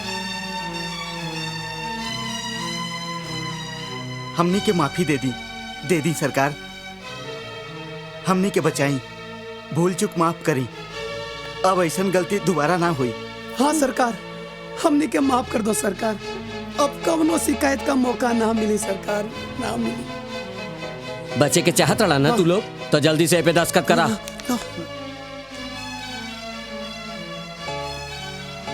करा हो करा। सोचत का बाड़ू? दस्तखत करबू कि अकेले जेबू हवा खाए? साइन करा। जल्दी करा ना। हाँ ठीक बा। अरे इमे लिखल का बा? एहमे लिखल बा कि आज के बाद रउआ सभे अपना पतोह पर कौनो जुल्म ना करब। हाँ ठीक है, हमरा के मंजूर बा। ओकरा के इज्जत से राखब। अगर तनिको दिक्कत भइल ओकरा तो फिर जेल जाए के तैयारी रहे के चाहिए, है ना? गोड़ लागत नहीं। हाँ हाँ, खुश रहा। अब इनके कोनो तकलीफ ना हुई।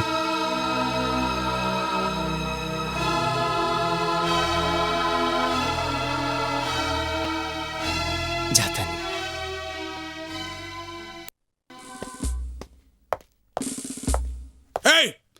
यह तू क्या करे बड़ा?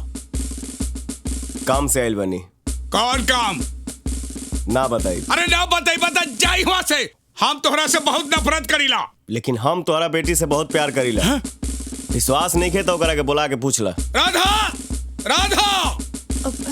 जी बाबूजी। ये हम क्या सुन रहल बानी? इला भगा का कह रहल बा? तू एकरा से प्यार करेलिस? अरे राधा, ई तू का कर देलू बेटी? अरे हम तोहरे खातिर अच्छा खासा पढ़ल लिखल रुतवरवा वाला लड़का ढूंढ रहल बानी, और तू बुद्धिहीन लुच्चा के चक्कर में कैसे फंस गईलू? हम भले गरीब हैं, कम पढ़ल लिखल हैं, लेकिन बुद्धि में तारा से बहुत आगे बनी। वो कैसे? आजमा के देखला। आज से 2 दिन लगातार हम यहाँ आई, तारा बेटी के चूमब और चल जाए। अगर एह मिशन में हम कामयाब हो गई नहीं तो राधा से हमार ब्याह करे के पड़ी। शर्त मंजूर बा? हो जाए यार पार। रोज के झिक खत हमरा ये शर्त मंजूर बा। ओके।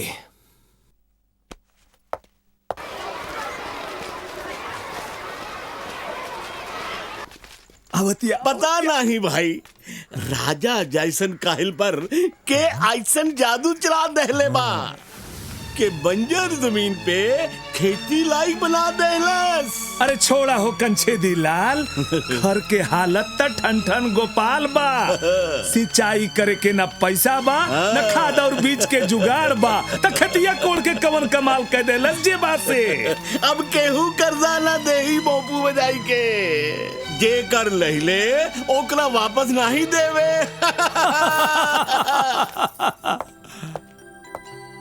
राजा, ये का हो भैया? मिठाई है बहनी। मिठाई काहे खातिर? अरे हमरा चीनी मिल में काम मिल गई बा। सोमवार से नाइट ड्यूटी चली, आ दिन में खेत में काम करब। हाँ? ला बेटी। हाँ बाबूजी। ये मिठाई के भगवान की चढ़ा दे। जी बाद में बाबूजी। खा जाएगी। जी। बैठा बेटा। बैठा। खेत तो तैयार हो गई बा, बाकी बीज कहाँ से आई? देखा तनी बाबूजी, कहीं ना कहीं से तो इंतजाम करेंगे ना पड़ी। हम आओ तनी। रुको राजा, कहीं जाए की जरूरत नहीं। अरे बाप। इला। पर बेटी, तुम्हारी पैसा हमनी के कैसे चुकाई जा?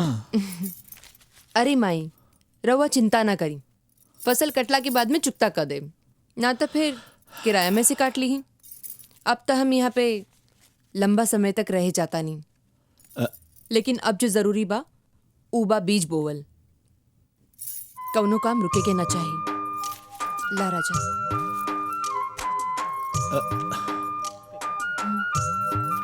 चल।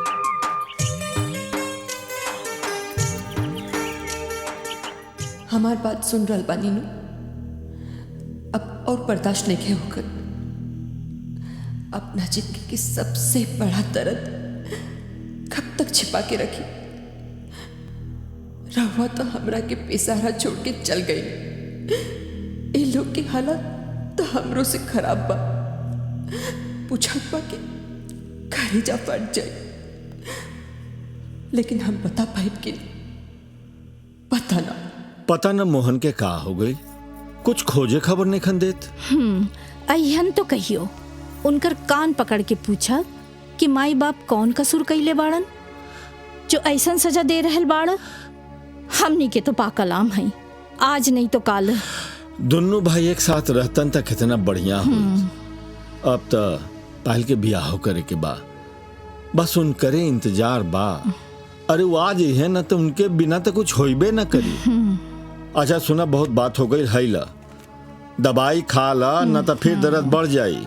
हे भगवान, जे लोग के उम्मीद इतना पक्का बा ओ लोग के हमें दर्दनाक खबर कैसे सुनाई। एक बेटा के मौत के खबर ओकरा माई बाप के देवे खातिर कौनो समय ठीक नहीं के हो सकत। अलाख निरंजन, अलाख निरंजन अपने कमंडल में लेके काशी, काबा और चारों धाम हिमालय के कंदरा से निकल ले आ गई ले बाबा भोगीराम। अलाख निरंजन करावा लिंगन नहीं तो बेचे दंत मंजन नहीं जगह बाहर नो चतारा कुत्ता बाग। एजा तरीन शक्ति के चमकार भा भाई। हम अपना 3 नंबर के आंख से साफ साफ देख रहल बानी कि ये घर के जौन मालिक बा 1 नंबर के लुच्चा लफंगा पापी साला दुष्ट आदमी बा। समाज के शत्रु, दुनिया के दुश्मन, प्यार मोहब्बत के प्रेम चोपड़ा माधर जात के नाश निश्चित बा, निश्चित बा, निश्चित बा। का भइल बाबा? अरे अगर बाबा क्रोधित हो गइलन ना तो विश्वामित्र लेका कोनो श्राप दे दियन। अगर बचे के हो तो बाबा के गोड़ में पालतू कुकुर नियर लेट जो। लेटो, देख क्या रहे हो बेवड़े? लेटे तनी बाबा। लेट जाओ। चेला चपंडुक चौधरी, तू ही मनुष्य रूपी पशुअन के अपन कीमती उपदेश देवासे के बीच में देत रहो ताकि हमारा कर्म कांड में कोनो बाधा न पड़े। ए पापी के घर के हम अपने पवित्र पांव से निर्मल करके आ रहल बनी। जय बाबा रउआ। तू ए लोग के साथे हमार प्रतीक्षा करो। ठीक है। अबे 1 इंच अपना जगह से हिलला तब फाट जाई। का फाट जाई बाबा? धरती और का रे? अच्छा उन तोरा मन में आइल हो रे। अलाख निरंजन, अलाख निरंजन। अरे बाप रे बाप, आज तो बाप हो कि खजूर के झाड़ हरी। बाप हो बाप, एक बहन का द्वार पे करा बहनी का लाठी लेके 50 को खड़ा बने से जान जी है जो बॉबी तो हमार पराने ले ली है सो। आतना परिश्रम करके देखो हम पहला बार आइल बनी। कहाँ तुम दे गर्दन से ऊपर। गर्दन से ऊपर है बाप। आचार दो है सही। चुमा चुमे नु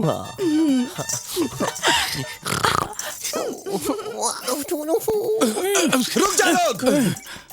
अगर बाबा के पीछे केहू गइल ना तो पूरा गाँव में सुनामी आ जाई। डेंगू, मलेरिया और हैजा जैसन बीमारी फैल जाई तोरे गांव में। बाबा का सेवा करा, मेवा मिली। ये का कहत बा मुंशी जी? झूठ बोले कुकुर काटे मालिक। शास्त्र में कौनो ऐसा स्पेशल यज्ञ का वर्णन नहीं के जो चेला बहरे रहे और गुरु भीतर यज्ञ करावे। आजकल साधु के भेष में सवाधु घूम रहल बाड़न। बाबा इच्छाधारी, बाबा मजा मारी, बाबा बलात्कारी। हमें तो धोखाधड़ी का भू आ रहल बा। ये हो न हो रजबे हो।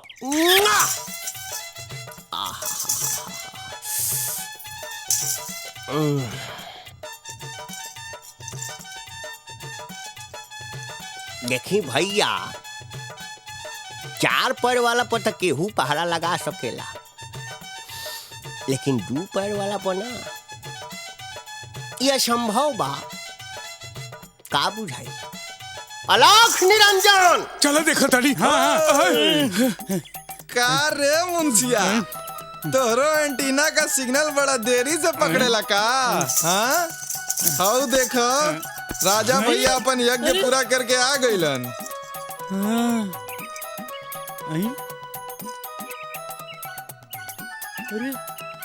ब्रिज बिहारी के छोटा का बेटा प्रसादी खिया के लेता।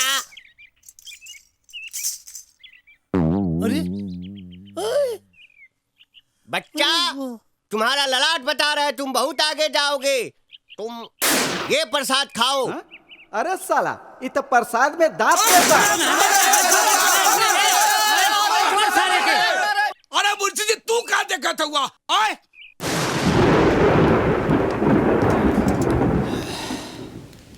बेटा, हाँ?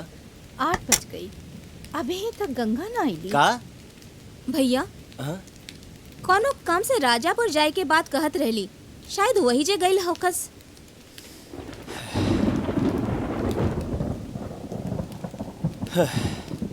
मौसम भी सही नहीं के, न जाने कहाँ चल जाली।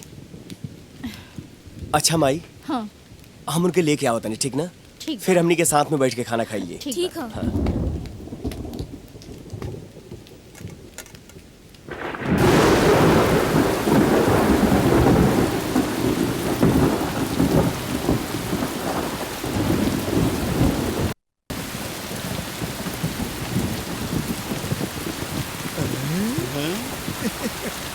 हाई देखा कंछेदी, मास्टरन के लिए आवे खातिर राजा यहाँ तक आ गईलन। हाँ, एक मजनू तू लेला और हम हूँ अभी तक अकेला। इन्ने मास्टराइन, उन्ने राधा। जेबा से पट्टा के दोनों हाथ में लड्डू बा। एक बात कान खोल के सुनना मुंशी जी, आज रजवा के शर्त के आखिरी दिन बा। वो आवे के कोशिश जरूर करी, अगर आ भी गई तब बच के जाए के ना चाही, बुझाइल? वो कबू आ सकला। अरे इधर रजवा बसला, पकड़ चला के, बच के ना जाए के चाही। पकड़ साले, पकड़ बच के ना जाए के चाही। साला देखो दबा खराब लोग, पकड़ साले के, दौड़ और दे दौड़ साले, पकड़ हरामी के, पकड़ साला कुत्ता का औलाद के, पकड़ तरीके।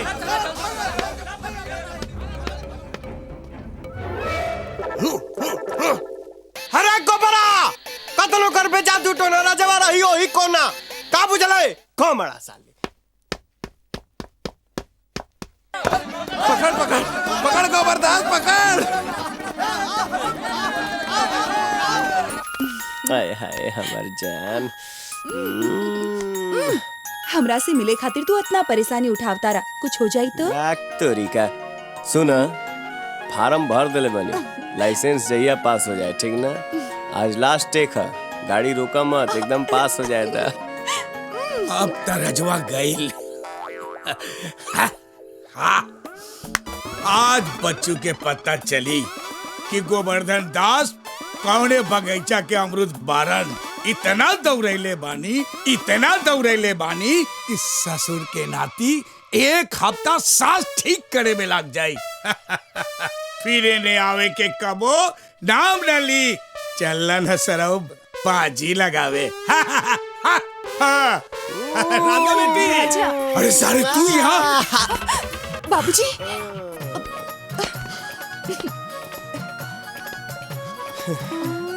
हाँ, हम 2 बार लगातार बाजी जीत चुकल बानी गोबरदास। हमके मालूम बा कि तू अपने वादा से पलट बना, कहे से कि तोहर बाप लुच्चा लफंगा ना रहल। पहले ये बताओ, तू ही हम बारे वहाँ के रहा? वहाँ भी हम ही रहनी, तोहरा ना बुझाई ससुर जी। अब शादी के जल्दी से तैयारी करी, ठीक ना? गाड़ी चल दले भी, अब रुकी ना, रुकावट के लिए खेद है। गुरुजी बाय।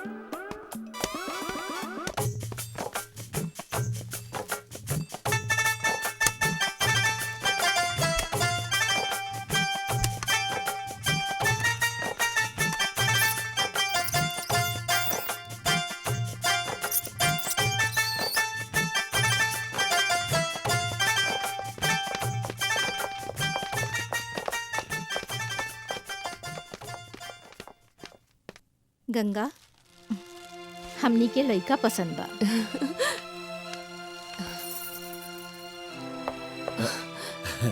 ई हवन हमार छोट बेटा राजा। नमस्ते। तू हो गजब आदमी बड़ा, एहन मौका पर गायब हो जाला। अरे अभी तो रह के चाहिए, बैठा। जी बाबूजी। चाहती ना बाबूजी, अब देखी ना भगवान की कृपा से इतना बढ़िया पढ़ल लिखल लड़का मिलल बा, सरकारी नौकरी भी करता, और ओही में सबसे बढ़िया बात तो ई बा कि दहेज को कोनो डिमांड भी नहीं खे। बेटी तो सब तोहार कृपा बा। अरे ना बाबूजी, ऐसन मत कही। अब मुंह लटका के काहे बैठल बाड़ा?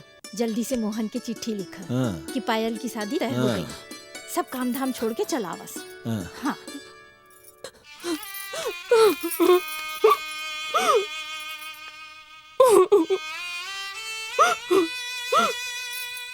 अब हम ये लोग से कैसे बताई कि रहुआ जवन देश में जाके बस गए बानी, वो देश में ना कोनो चिट्ठी पहुंचेला, ना कोनो पत्री, और ना ही केहू के पुकार,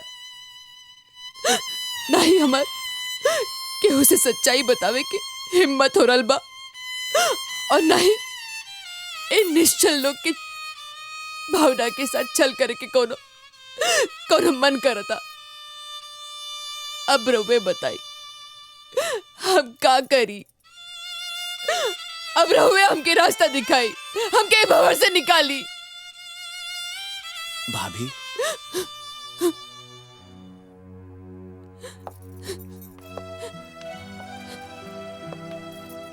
अपने आप के संभारी, सब ठीक हो जाए। कहे कि इस समय कमजोर होके वाला नहीं खे। रहुए बताई कि भाई बाबूजी के रवा भैया के बारे में का जवाब दिया? अरे वो तो कबो बर्दाश्त ना कर सकिए, कबो बर्दाश्त ना कर सकिए बात के। हे भगवान, एक कवन मोड़ पे खड़ा कर देला हमके, एक कवन परीक्षा लेता रहा। ए भाई, खुशी के माहौल में चुपे रहला में भलाई बा। कुछ दिन और लोग के भ्रम में जिए दिहल जाओ। बस पायल के शादी हो जाए,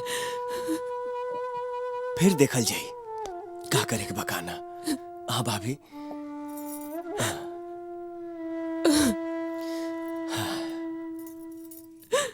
बाबूजी, बाबूजी, इली अरे रोज रोज कब चल जालू, अब कोनो फायदा नहीं के, कोनो फायदा नहीं के।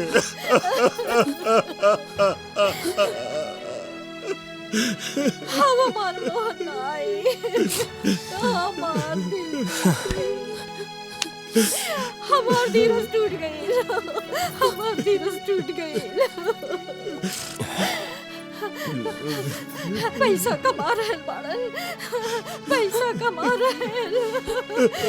हमको इनका पैसा ना चाहिए, ना चाहिए इनका पैसा। हमने के बेटा चाहिए, हमने के बेटा चाहिए। अरे ऐसा पैसा कौन काम के जो उसके घर से रिश्ता तोड़ दे। रवा, हमने के ऐसा पैसा ना चाहिए, ना चाहिए। राजा, राजा बेटा, तू इतना पैसा कमाई है कि हमरा के इनकर से मांगे की जरूरत ना पड़े बेटा। मोहन, ए माई, अरे ते चिंता मत कर रही, हम बहुत मेहनत करब, बहुत पैसा कमाए, भैया से भेजा दे। ते दुखी मत हो माई, मत रो माई।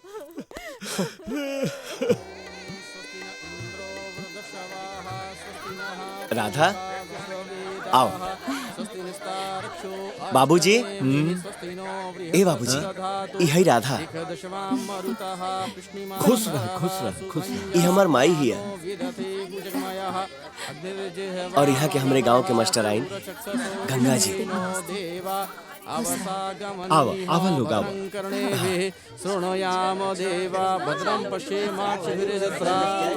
विवाह संपन्न हो गई, अब विदाई की तैयारी करी। जी ठीक बा पंडित।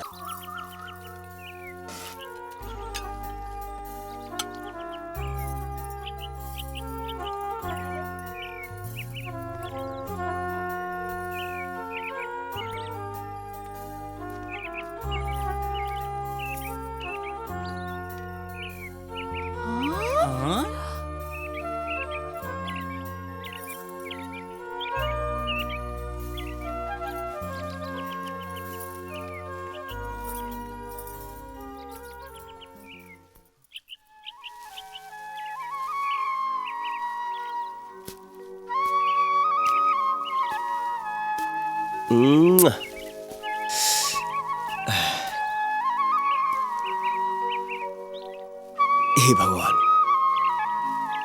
हमरा मेहनत के फल मिल गई। आज हमरा खेत की हरियाली देख के दिल खुश हो जाता।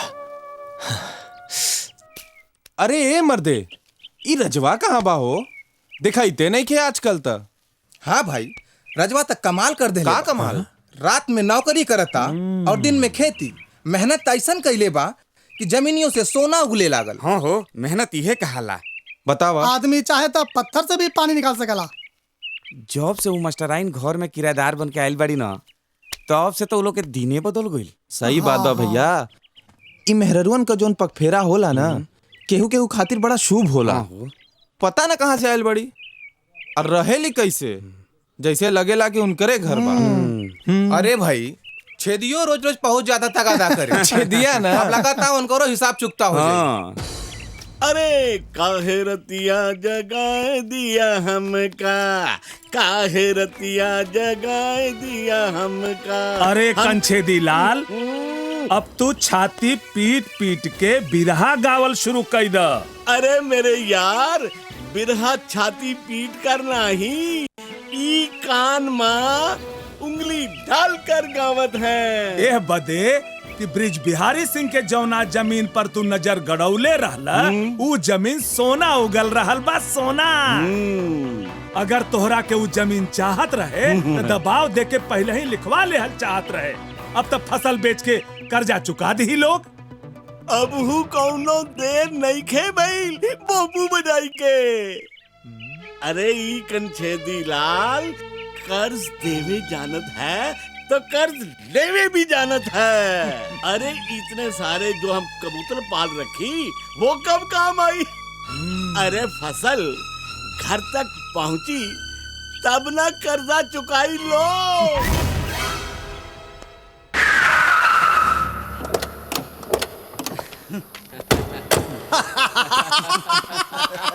हाय हाय, रजवा सरऊ के ढेर बड़ा आदमी बने के शौक रहा। कंगाल बना दे साले के, कंगाल बना दे।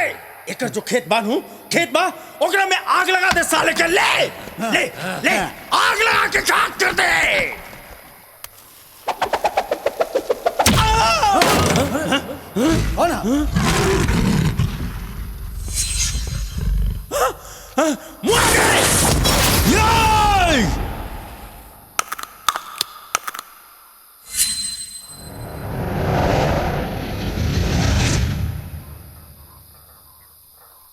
दिखताले जा।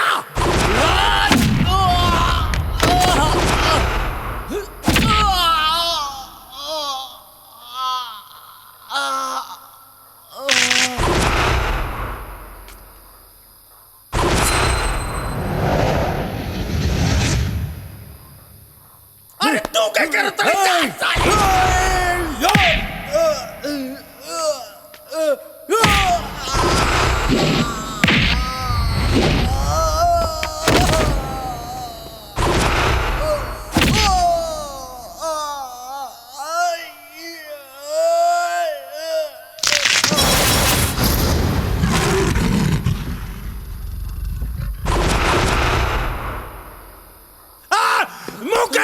जाके काट के फेंक दे।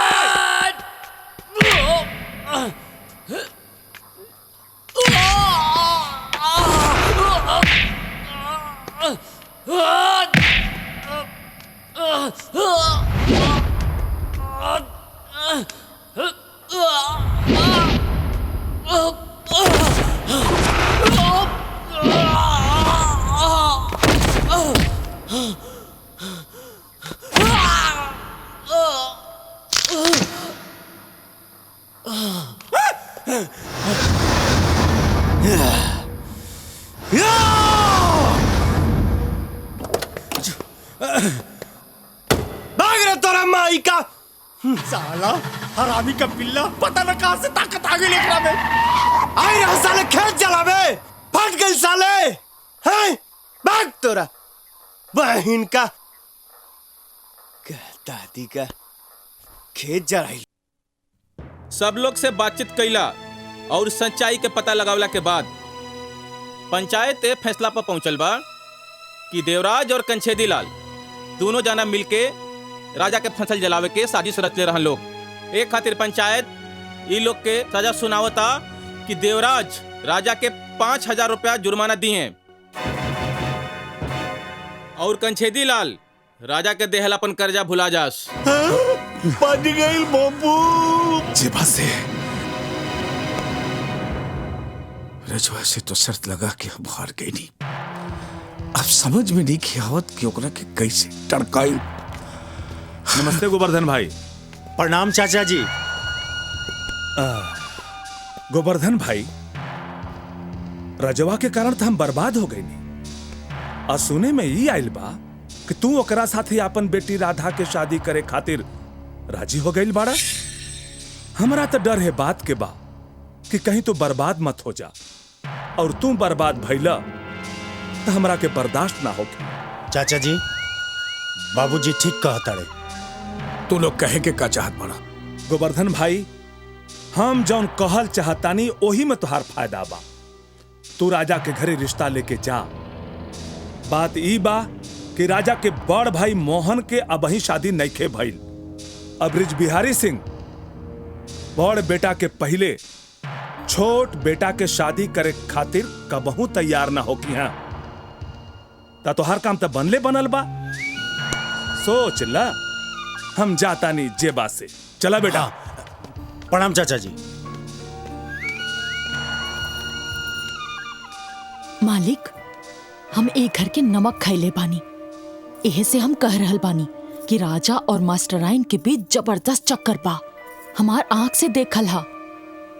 विश्वास ना होखे तो मुंशी जी से भी पूछ ले ही। ये हवा और तू का बाबूजी के उल्टा सुल्टा सिखावत बाड़ू? बाबूजी, ऐसन कोनो बात नहीं खे। रउआ अपन बेटी पे विश्वास रखी है। आदमी केहू से ना हरेल है बेटी, बाकी अपने औलाद से हार जाला। देखा बेटी, तोहरे खुशी में हमार खुशी बा। काले हम तो रिश्ता लेके राजा के यहाँ जा रहल बानी। आखिरी बार सोच ला बेटी, बाद में तोहरा पछतावे के ना पड़े। बाबूजी, हम सब सोच ले बानी। रउआ राजा के बारे में निश्चिंत रही। ठीक बा। प्रणाम ब्रिज बिहारी जी। आई आई आई। अरे प्रणाम प्रणाम प्रणाम। खुश रहा, खुश रहा। बैठिए। राजा बाबू, ई ले।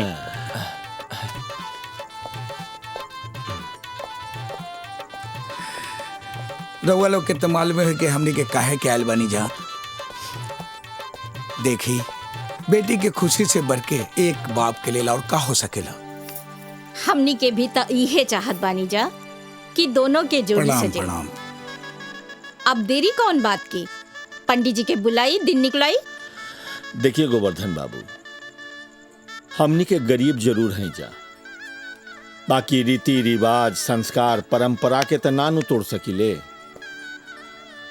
बड़ा बेटा के बियाह के पहले हम छोटा बेटा के बियाह करब तो दुनिया समाज परिवार का कही है। और हमार मोहन सोची है कि हमार बाबूजी हमरा के त्याग देलन।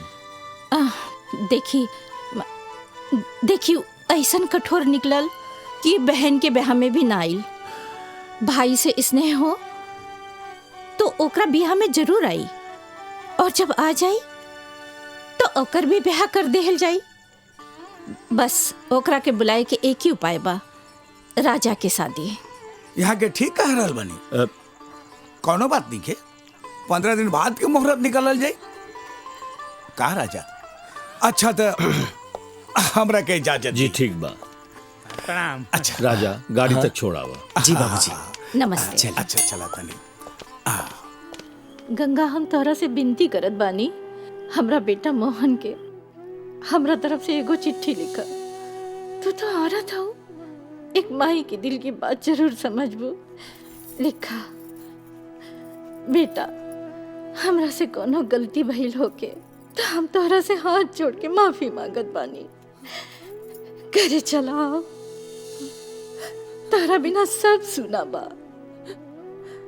बाप महतारी खातिर बेटन से बड़ कोनो राजपाट ना होके। कोनो ऐसन दिन ना होई जहिया हम तारा राह देखे खातिर बस अड्डा पे जाके न खड़ी होगी।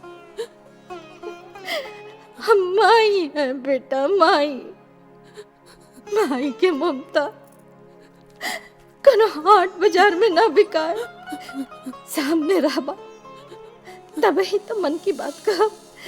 अरे जब तक गाय अपन बछड़ा के ना देखे तब तक ओकरा थान से दूध ना उतरे बेटा।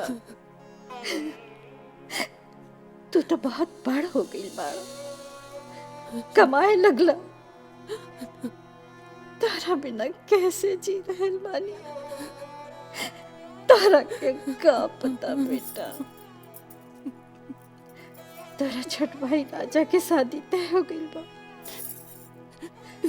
बहन की शादी में ना आ सकेला। भाई से प्यार होके तो चलाइए, नहीं तो तहार मर्जी। हमरा हाथ में बटले का बा।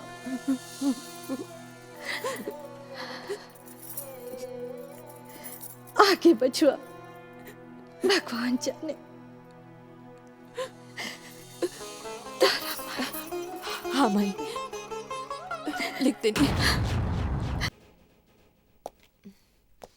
डॉक्टर साहब, का भइल इनका?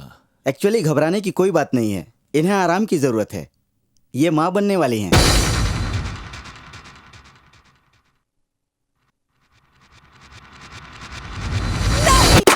नहीं हो सकत।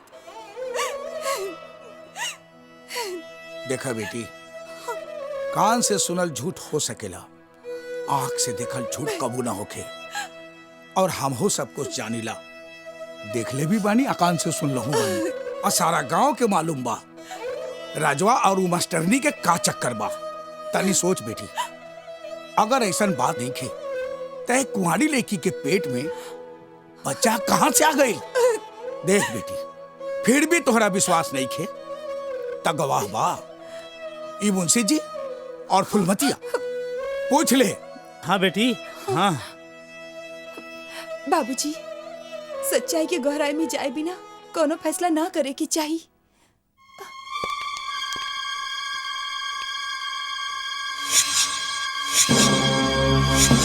अब आइल बा ऊंट पहाड़ के नीचे, ऐसन मौका फिर कबो ना आई। चल हमरा साथे और पूरा गांव के लेके चल। जाए से पहले बता के जा, तोहरा पेट में के करंस बा? हाँ, तोहार शादी भइल बा? अगर भइल बा तब बताव, तोहार पति के बा?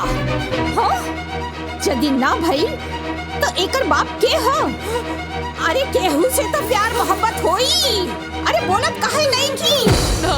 अरे हमें अचरज के का बात बा?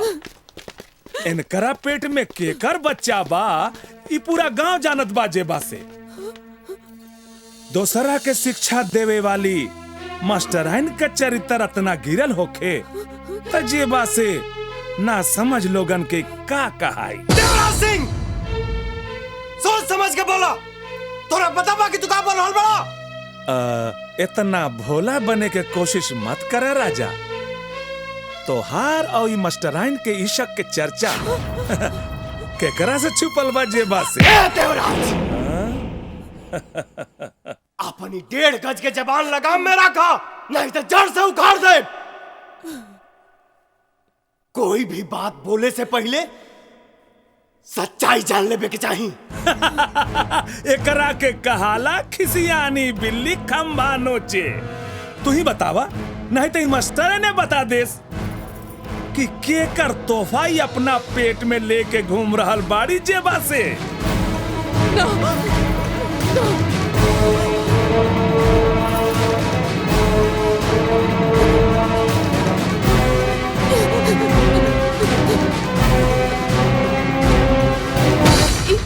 ये हमारे पति के बच्चा।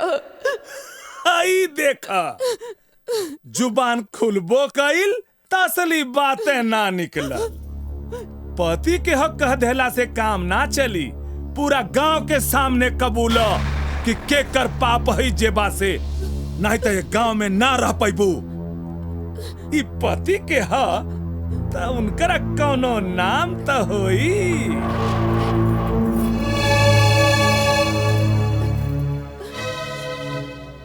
रमाशंकर ना बता सके। हाई देखा भाई लोग, हाई देखा भाई, मोहब्बत कर तो ऐसा ही कर, नहीं तो मत कर। अपने आशिक के नाम नहीं खे ले सकल तो निकल करा के यहाँ से और एक सामान। पेटी के क्यों हाथ ना लगाई? काहे भाई, का बाय करा में प्रेम पत्र साथे खिंचावल फोटो कि तू लोगन के कच्चा चिट्ठा। बस कह देनी तो कह देनी, एक पेटी के जे हाथ लगाई उनका खोपड़ी खोल दे। अरे काहे न खोले देबा मुंशी जी, खोल दो पेटी। ठहरा लोग, हम खोला पेटी। नहीं, हमें पेटी क्यों के ना खोले दे, ना खोले दे। राजा, इस सब लोग के सामने तू अपना आप के इनकर आगे काहे बेइज्जत करा रहा बड़ा? पेटी खोले दा, सच के सामना हो जाए दा, आज ही में और ये सब बात खत्म हो जाए। हमें पेटी क्यों के ना खोले दे? ठहरा, पेटी हम खोलता नहीं। बाबूजी, बाबूजी ना, बाबूजी मत खोल ना, बाबूजी ना, बाबूजी।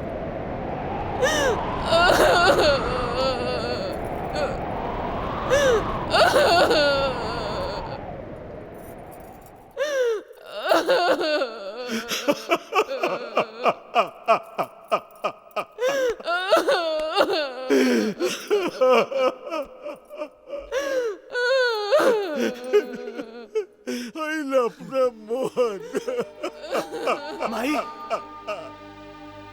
अपन करेजा मजबूत कर ले।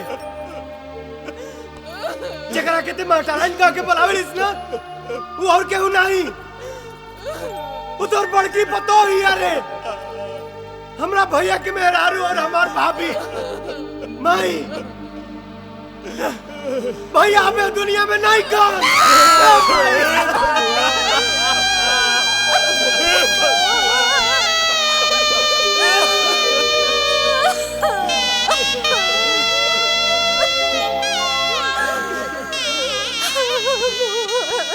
अरे अभी और कुछ सुना के बाकी बा? ये हमार भाभी आई और भाभी माई समान होले। अरे इधर भैया के मरला की खबर सुनावे आई नहीं, और ऐसा दर्दनाक खबर है बूढ़ बाप बूढ़ माई के कैसे सुनावस? हमार भौजी निर्दोष बिया, हमार भौजी निर्दोष बिया रे। अरे अरे तू तो हमारे से प्यार करे रहू, फिर भी सब कहलू। राजा, हमरा के माफ कर दे राजा, थोड़ी देर खातिर हमार विश्वास डगमगा गल रहे। माफ कर दे।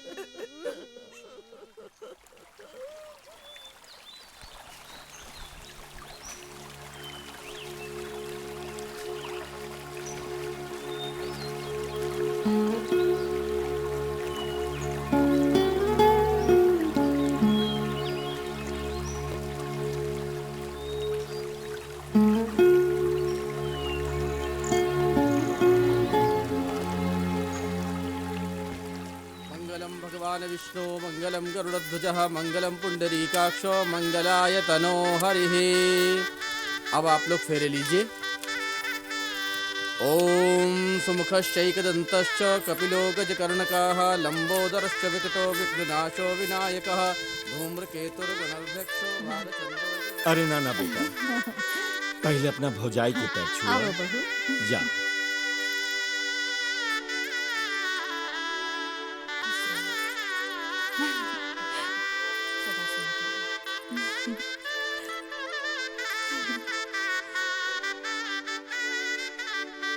यह बा हमार समाज में देवर भाभी के पवित्र रिश्ता।